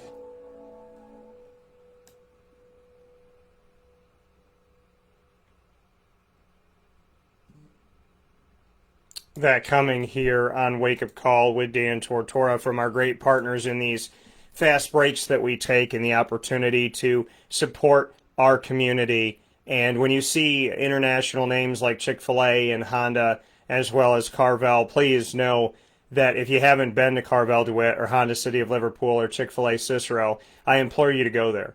Because just as we talk about all of these local companies, I also speak on how local and how ingrained in our community Carvel DeWitt, Chick-fil-A Cicero, and Honda City of Liverpool have become because the people in our community are running them. Cafe Kubal, the Wildcat Sports Pub, Avicoli's, Canine Camp Dog Daycare, Trapper's Pizza Pub, Canine Campground Dog Boarding, Millhouse Market, and Ma and Pa's Kettle Corn and Popcorn Factory. All of them, now more than ever, appreciate and thank you for your time and for you giving to them as they try to give back to us. Every time you walk into Chick-fil-A Cicero or Honda City of Liverpool or Carvel DeWitt, Cafe Kubal, Wildcat, Millhouse Market, Trapper's Pizza Pub, K9 Camp Dog Daycare, K9 Campground Dog Boarding, Ma and Pa's Kettle Corn and Popcorn Factory, Avicoli's, every time you walk into any of these places, you're giving back to our community. And now more than ever, I appreciate that you're doing that, and I know that they do too. So God bless and thank you. With that being said, my final piece of today's broadcast dedicated to my friend Floyd Little will conclude with our video conversation that I get to share with you today from such a while back when our conversations were just getting started, when our friendship was just beginning. My conversation with Mr. Floyd Little, that I feel so honored and privileged to have a video special with the man, comes to you right here on Wake Up Call with Dan Tortora, where sports truly meets life. I can't believe this was 4 years ago. 4 years ago that we had this conversation. There's also one that we had that was all the way back in the beginning, and I'll have to find that for you at some point. But I'm very honored and very privileged to be able to share this moment with you. A moment where I got to speak with Floyd in his office, just hanging out, having a good time, as we always have. With that being said, let's hop into that conversation. And they've not been able to do that in this first half.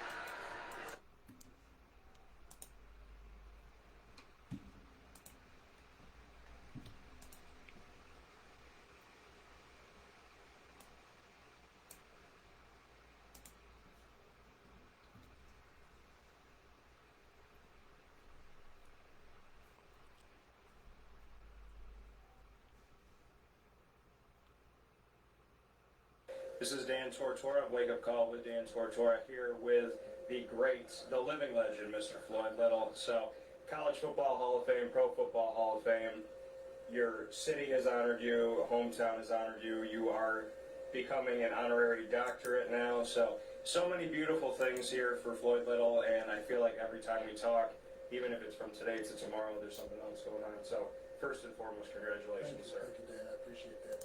It was totally a shock to me. I was in Rapid City, South Dakota with the girls getting ready to play.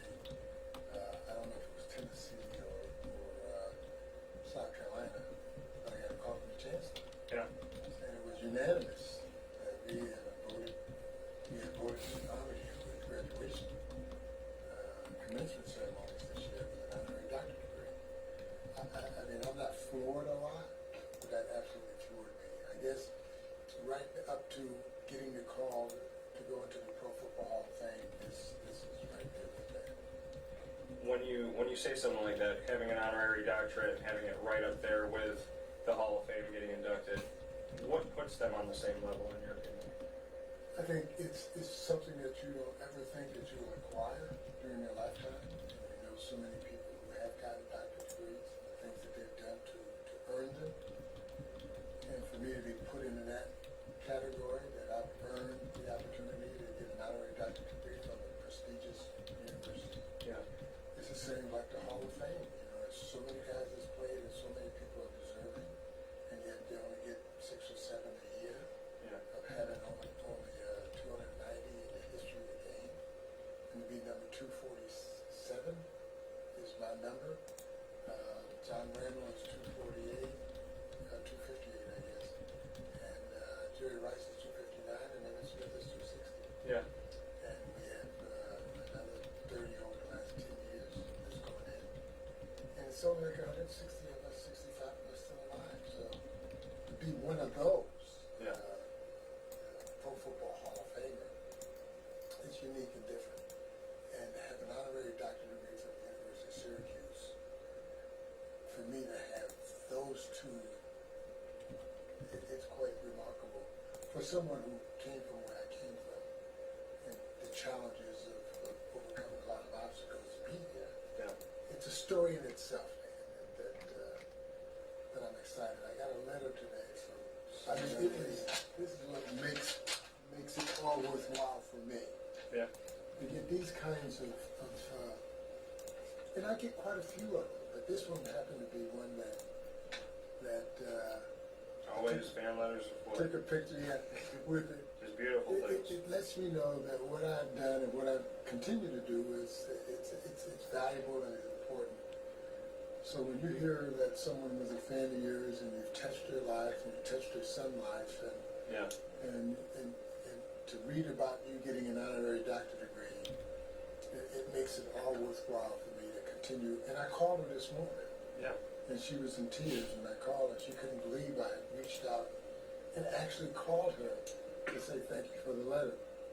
And she made mention that she had met me in Denver. Yeah. And I had reached out to her son and called him and wished him all the best. And she said, people don't do that.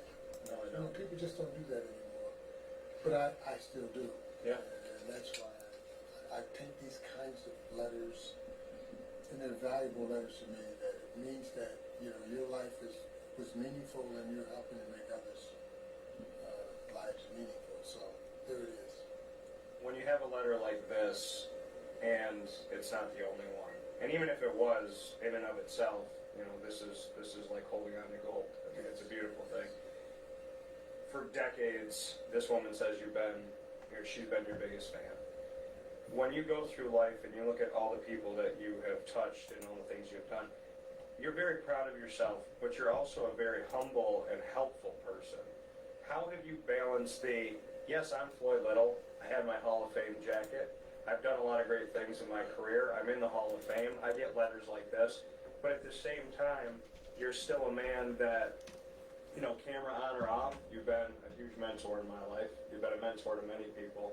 How do you balance being humble and caring, and at the same time stepping back and saying, wow, I've accomplished a lot?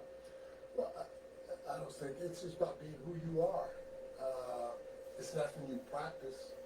I've always been a people person. I've always stopped to help people who were in need. It comes from me being a person growing up with 5 siblings, with dad passing away when you were 5, and your mother struggling to make ends meet. Yeah. And we were always able to help people who were less fortunate. We were less fortunate, but there's also people who are also even less fortunate than we were. And that's who I am. That's how I've been all my life. One who is, and that's what really endears me to our ladies basketball team. The mentoring that I've had the opportunity to do with, whether it's Taylor or Coleman or Butler or Sykes or any of the Days, the sisters, or even the new kids coming in. It's just, for me, it's what makes my life, makes my day, makes me feel like I'm fulfilling a purpose for being here. All of us have a purpose. All of us have a passion. All of us develop skill. And I talk about the GPS, grace, passion, and skill, all the time, as you know. That I found what my purpose is in life. Yeah. And that is to give back to those, not necessarily less fortunate, but those who are trying to achieve a goal, a significant goal in life.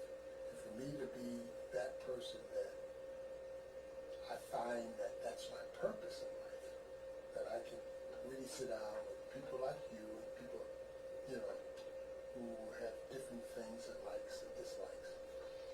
And I can really talk to them about how you get to the next level in life. Yeah. And they can believe that I know because I've been there. And you don't get to be in 8 halls of fame not knowing that you have a purpose and you found a way to make things happen. You bring up the women's basketball team. You decided to travel with this team. You decided to see this team on their road, on their way. Nobody knew how far they were going to go. But their first Sweet 16, their first Elite 8, their first Final Four, their first national championship game, second only to UConn when all was said and done, which UConn is one heck of a team. So you understand and respect that. But for what Coach Q has done and for your ride, how exciting. I mean, I saw your excitement. I saw you put your arm around the team and, just be really happy and passionate about it. But bring me into seeing the tournament through your eyes and seeing Syracuse make history with you right there. Well, I was there with them when they made their run, when they beat North Carolina, they beat Louisville, and then they had to struggle after back-to-back very, very hard-fought games to play Notre Dame, and to lose for the first time in 9 or so games. Yeah. But for them to come back to make the Sweet 16, which never happened, which we all celebrated and enjoyed, and to go on to be an elite 8 team, which was remarkable, and to make the Final Four, which never happened. We were really all celebrating the success of this team that's won more games than any team, women's team at Syracuse University. To win that many games and to make it to the Elite Eight and the Final Four. It was really special for me to be with these young ladies who I had watched since they were freshmen.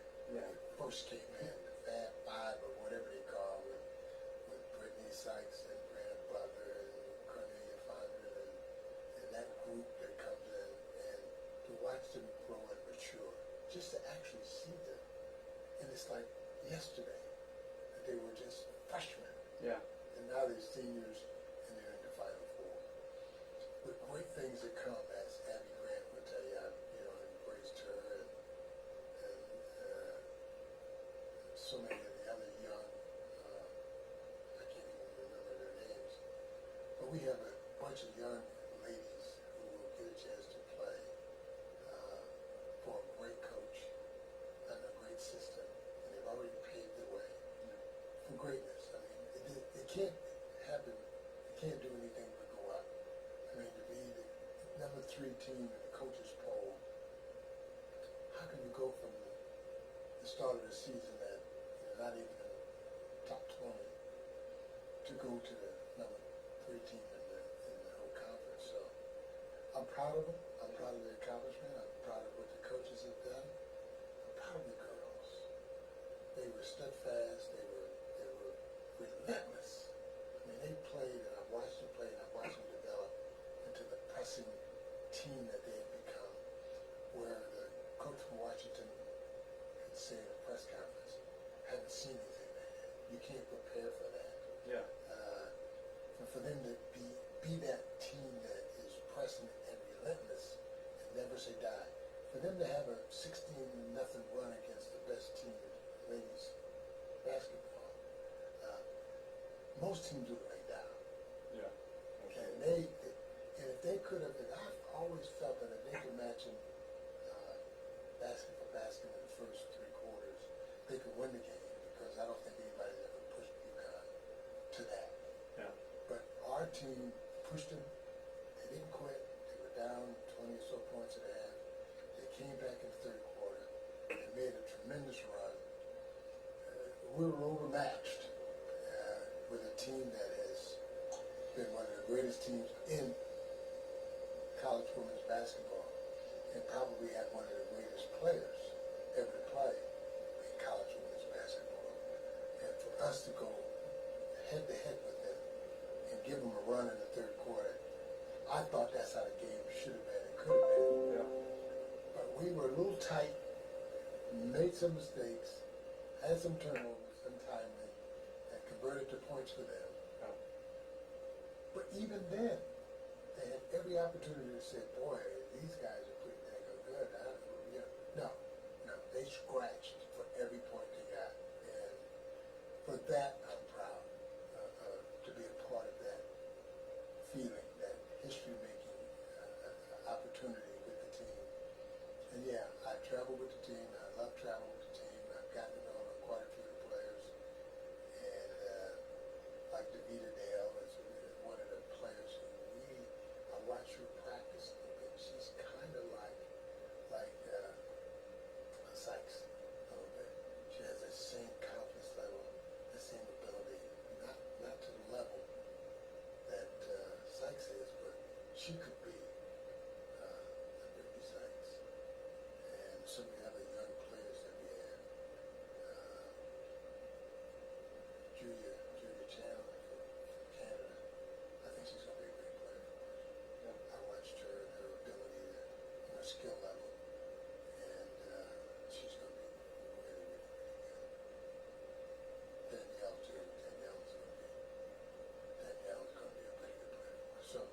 We got some players, Yeah. and we just have to keep it up.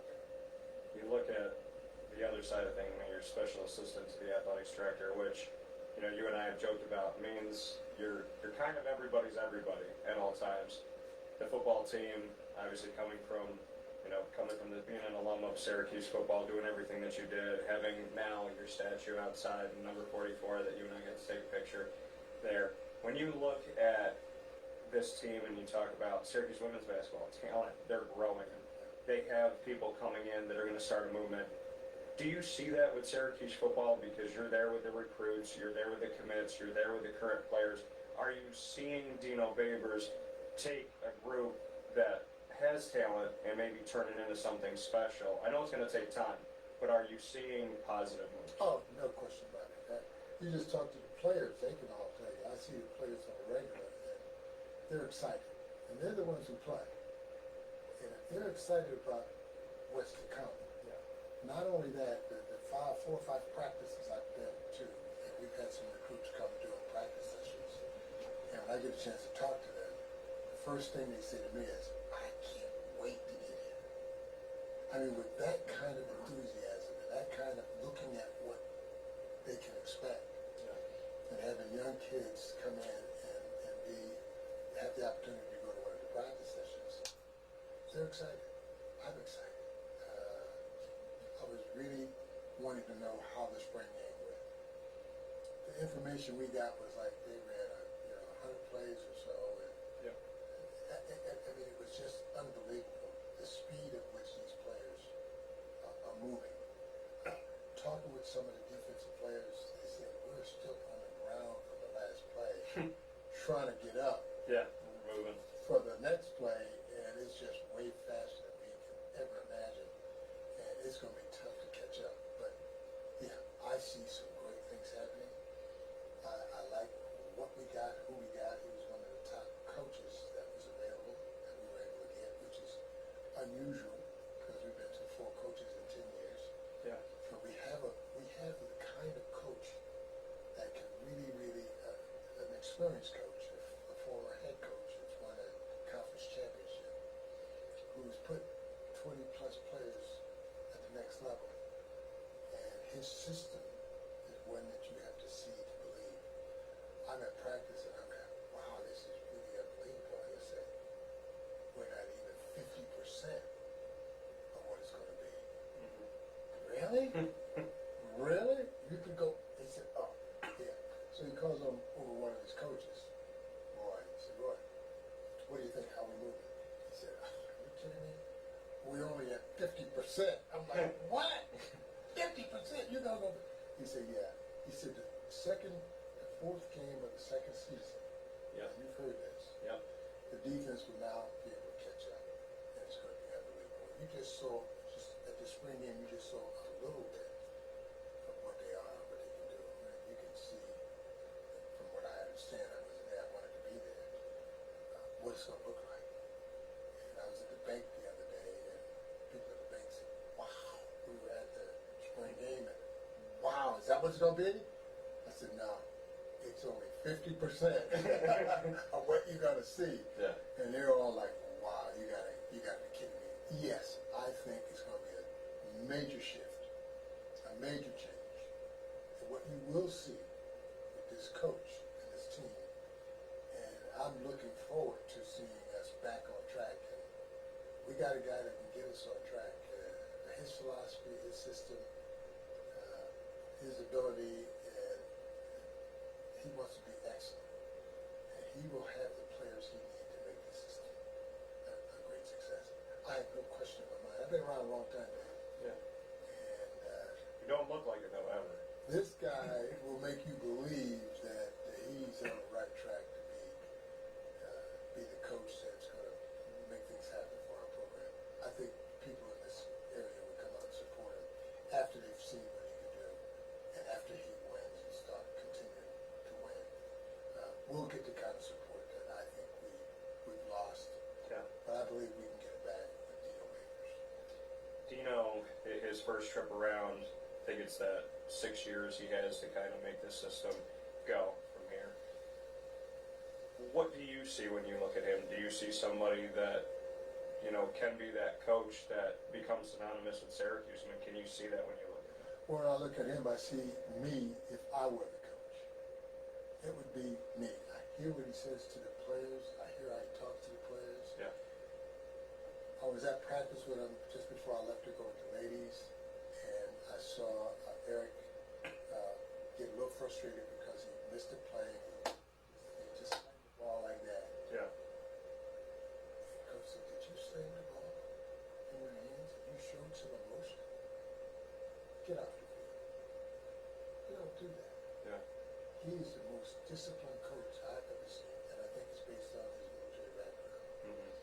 His dad was in the military. He went to Hawaii because his dad was based there, and he grew up on bases and so on. So he understands the respect, and he understands the discipline. And his players will be disciplined. You won't see his players being kicked out of the game. I can guarantee you that. You won't see his players showing those kinds of emotions on the field. I was watching him in his championship game in Detroit. When they were playing, he's on the sideline. He's always in the same posture. He's always like this.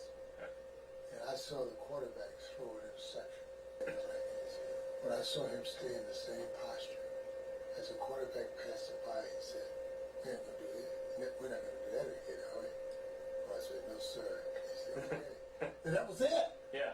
That was it. I watched. I said, "Wow." He didn't show any emotion. Yeah. He was just like this whole time. He said, "We're not gonna do that anymore, are we?"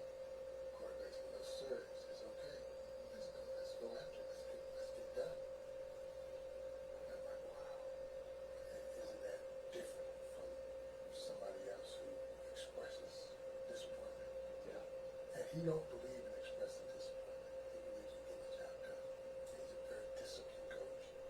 And I think the players really, I talk to the players, they enjoy what they're looking at. Yeah. And just think about it. He doesn't have a playbook. So he said, if you can learn the videos and all those other things, you certainly can learn some plays. Yeah. But in watching how they caught on, and they said that ain't even close to where they need to be, I just can't imagine what's going to be like. Yeah, it will be different. You'll see a whole different approach to the game. It definitely will be fast, and it definitely will be exciting. Now, if that translates to wins, we're going to win a lot. So, there you go. Before I let you go, Floyd, to look at the men's side as well for Syracuse men's basketball, as it comes up at this point, and I think it's important to bring up because, you get to know the kids, and I get to know them through high school, college, and whatever they end up doing. Malachi Richardson, Tyler Lydon, a second after the game ends, the questions come at them. Now, I believe that there is a respectful period that they are allowed to breathe. Right. Some people do not allow them to breathe, Right. and Malachi has asked the ability to breathe. What can you say about Malachi Richardson as well as Tyler Lydon, what they've given the program, and, if there is a potential future, what that could mean, knowing that, I can say this personally, they're two very good kids off the court. No doubt. I talked to Malachi yesterday. He's become one of my favorite people. In fact, I got a selfie with he and I at a women's basketball game. He was standing out there at the desk yesterday, and I walked over and embraced him and talked about the kind of season he had. Yeah. And I talked about his future a little bit. And I told him, that you are a great player, and you will become an even greater player. When I watched you, and I watched your work ethic, I watched your commitment to excellence, which we always talk about. And I look forward to you continuing to be a great player for Syracuse University. He never wavered. He says, "I'll continue to work hard." And I ran into Raheem Christmas at the game in Indiana. Yeah. And I asked him that he talked to the players. And he says he tries to talk to all of them and tell them what it's like at this level that he's at. Mm-hmm. But I haven't talked to Tyler, the rookie center that they had. What a player. I mean, I've watched him since his first couple games until his last game. Yeah. He's getting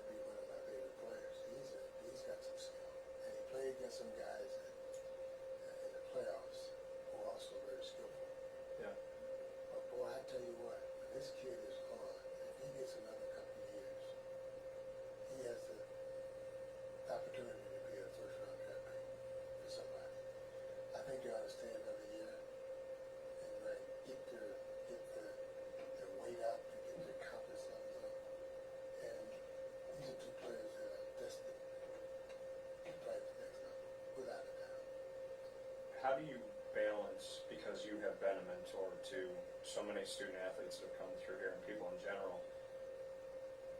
does your door kind of swing open with women's basketball, men's basketball, football? I mean, soccer, do you get a little bit of everybody?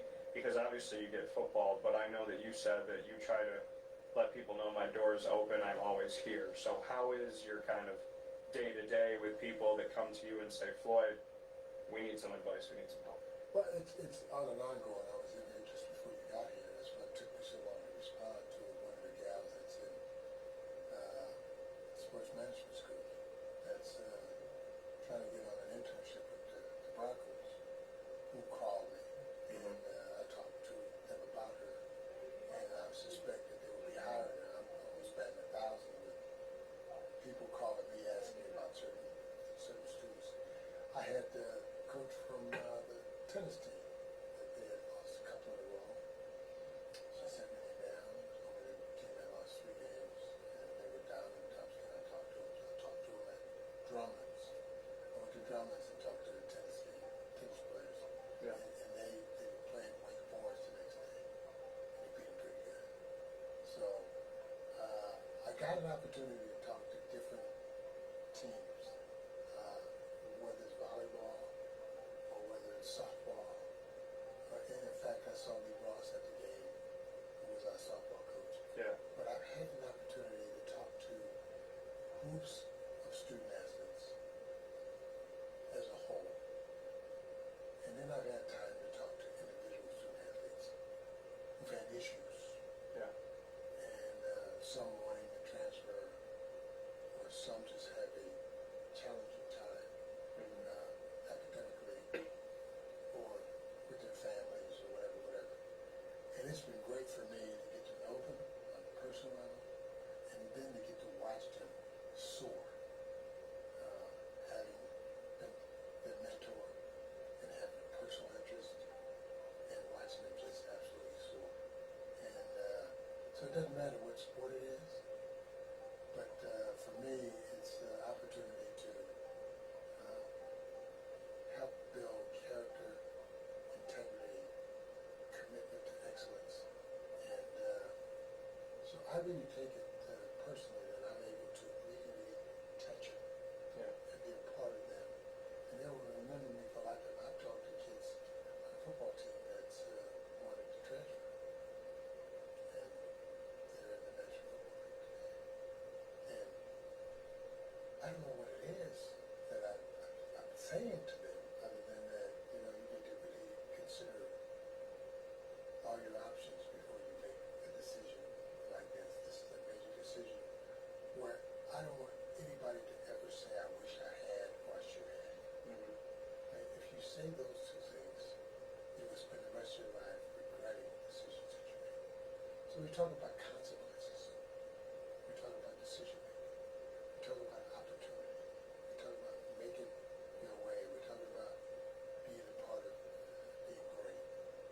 Like the Pro Football Hall of Fame's mission statement is to honor the heroes of the game, preserve the history, promote the values, and celebrate excellence everywhere.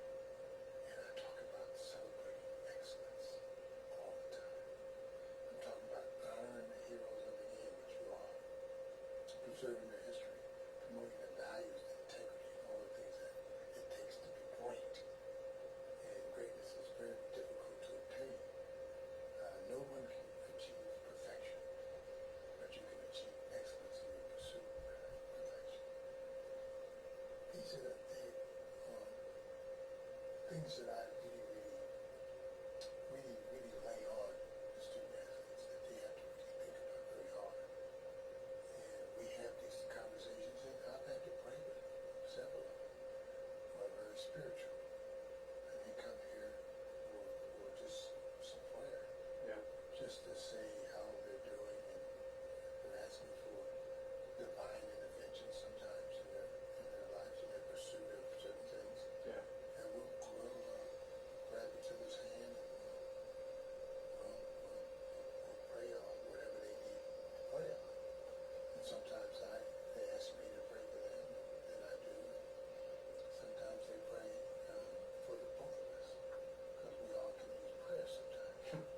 So it's been very special, man. That I'm able to really look back and look at the accomplishments and the success of whether it's the ladies basketball team as a team or the individuals on the team, to see where I've had some influence on what they've become.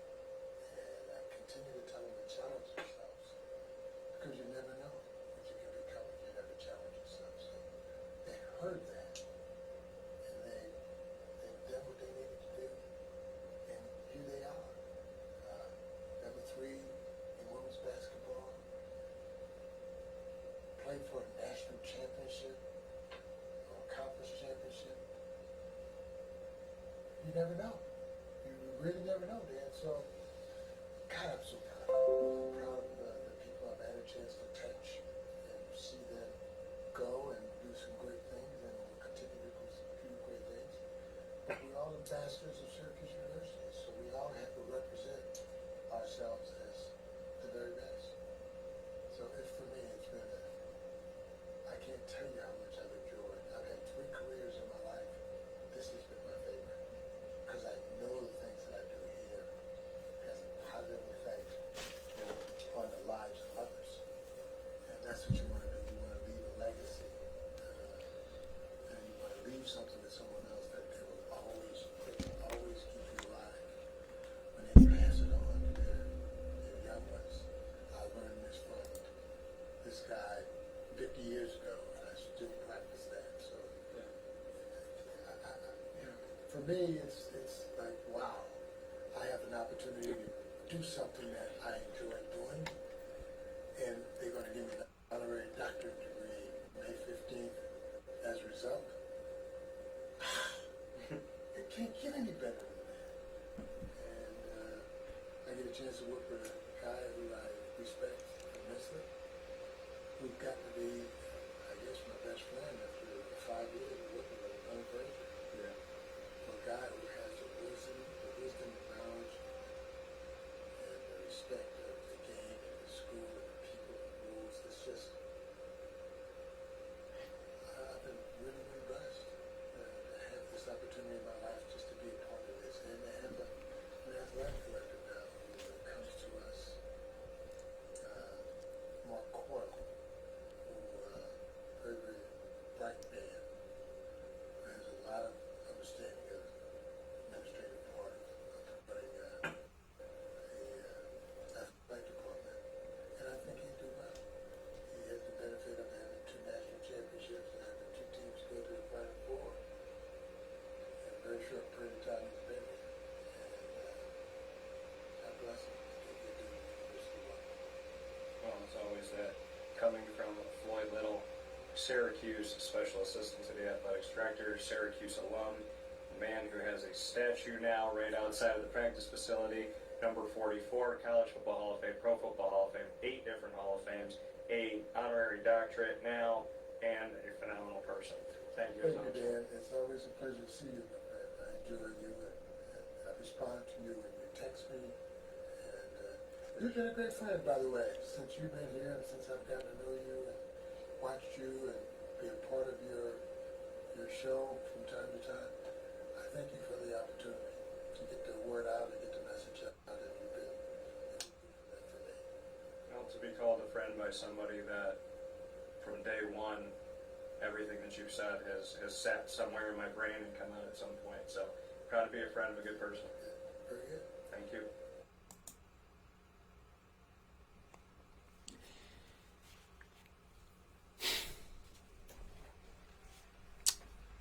I don't know what to say. I really don't. You know, in the way I felt in that moment is how I feel today when Floyd said, I want to thank you for being a really great friend. You know, it's one thing that I always have thought of Floyd as a friend, but you never know until you know if somebody thinks that way about you, you know what I mean? And, you know, you forget those things. I forgot that in this conversation that he said that. I forgot that he looked at me and said, you know, Dan, I want to thank you for being a really great friend to me. And he said, you know, I always answer your text message. You know, I always get in touch with you. And he always did. He always did.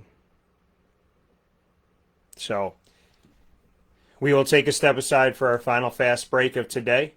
When we come back inside of the Cafe Kubal Studios, Wake Up Call with Dan Tortora will bring together this tribute to Floyd Little, a friend.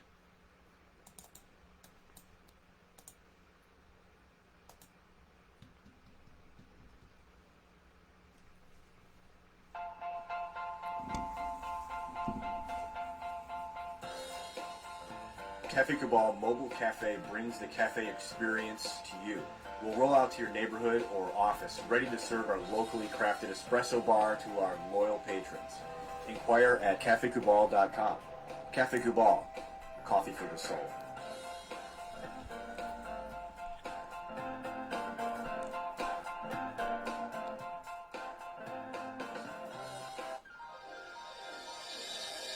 Ma and Pa's Kettle Corn and Popcorn Factory, located on 201 7th North Street in Liverpool, is home to over 40 flavors with more than 200 flavors in their total wheelhouse. Sky's the limit for this sweet and savory Central New York company. Keep it local at your parties, fundraisers, wedding showers, baby showers, and more by calling 315-450-MA-PA.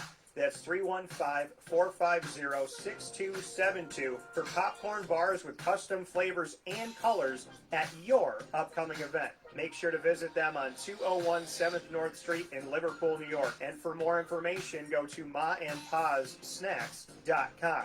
Ma and Pa's Kettle Corn and Popcorn Factory. How corny are you? The Millhouse Market, located on 3790 New York 13 in Pulaski, New York, is worth the drive every time. Make sure you find your way out there every Tuesday through Sunday. And before you do that, make sure you download the app from the Google Play or Apple App Store. And you could go through all of their menu, from their salads to their sandwiches named after the families that helped to settle what is today's Pulaski, to the desserts and homemade breads, the quinoa bowls, the rice bowls, and those brick oven pizzas. Something for everybody at the Millhouse Market. Absolutely fantastic combinations that you may have never even thought of before, even thought would be good together, but they are. The Millhouse Market. Every time I think I got a favorite, I find something new, and I just keep adding to that list. Thank you to the Millhouse Market for all that you do in our community and for being absolutely, positively worth the drive every time. The 3790 New York 13 in Pulaski, New York. With that being said, here on Wake Up Call with Dan Tortora, this has been a tribute inside of the Cafe Kubal Studios to Floyd Little. He is so much more to me than I'll ever be able to say. You know, when you have a real friend in this life, it just does something that you can't describe. You know, and I was told a long time ago by my Feeny, you know, my Feeny in my life, just like the TV show Boy Meets World, Tom DeSantis, Mr. D, I call him Feeny D. He told me, he said, Daniel, how many friends do you think you have that would take a bullet for you? You know, like give their all. And I said, I don't know, 5, 6, 7. 5 to 7. And he said, wow. He said, Daniel, you know, if you have one of those in your life, you're overblessed. So I have Floyd. I will always have Floyd. And I feel like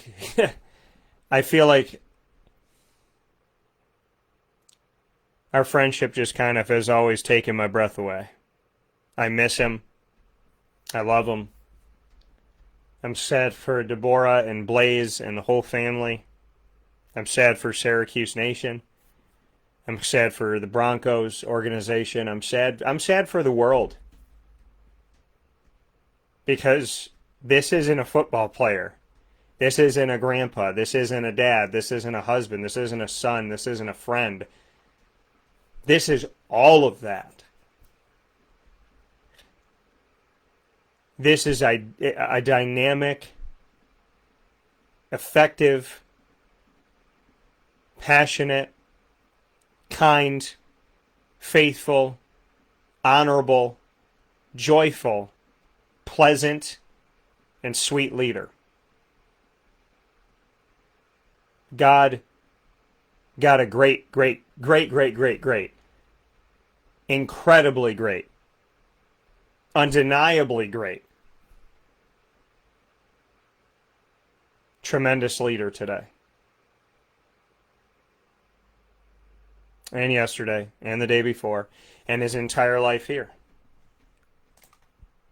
Floyd, if you can hear me, which I believe you can, please know that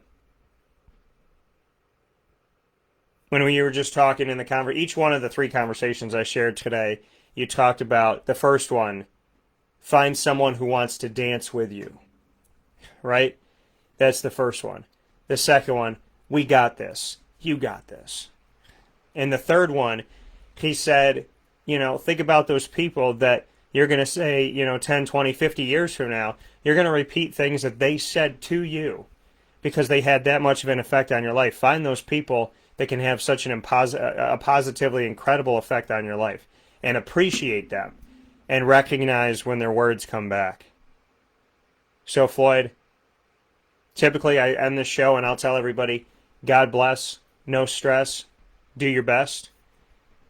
I tell everyone to make sure that you listen and watch Wake Up Call with Dan Tortora every Monday through Friday from 9 a.m. to 11 a.m. Eastern Time. You watch on Facebook.com/LiveNowDT, and you listen on MixLR.com/WakeUpCallDT, and that you search Wake Up Call with Dan Tortora on Stitcher, TuneIn, Podbean, iHeartRadio, Spotify, MixLR, iTunes, and Apple Podcasts, as well as YouTube, as well as other outlets to get our archive.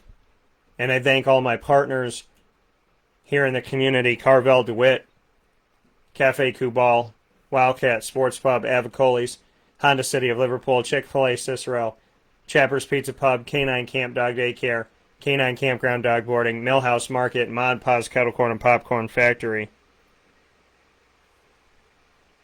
But the last thing that I'll say today is something that you always said to me.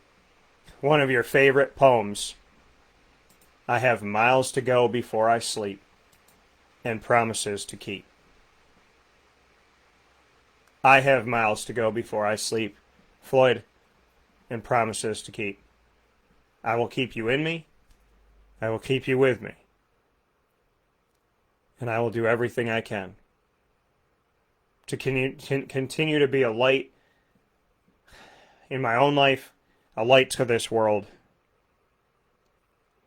I will give it all I got, knowing that you're always there behind me, pushing me, helping me, loving me, supporting me, and being one of the most incredible gifts that God could have ever given me.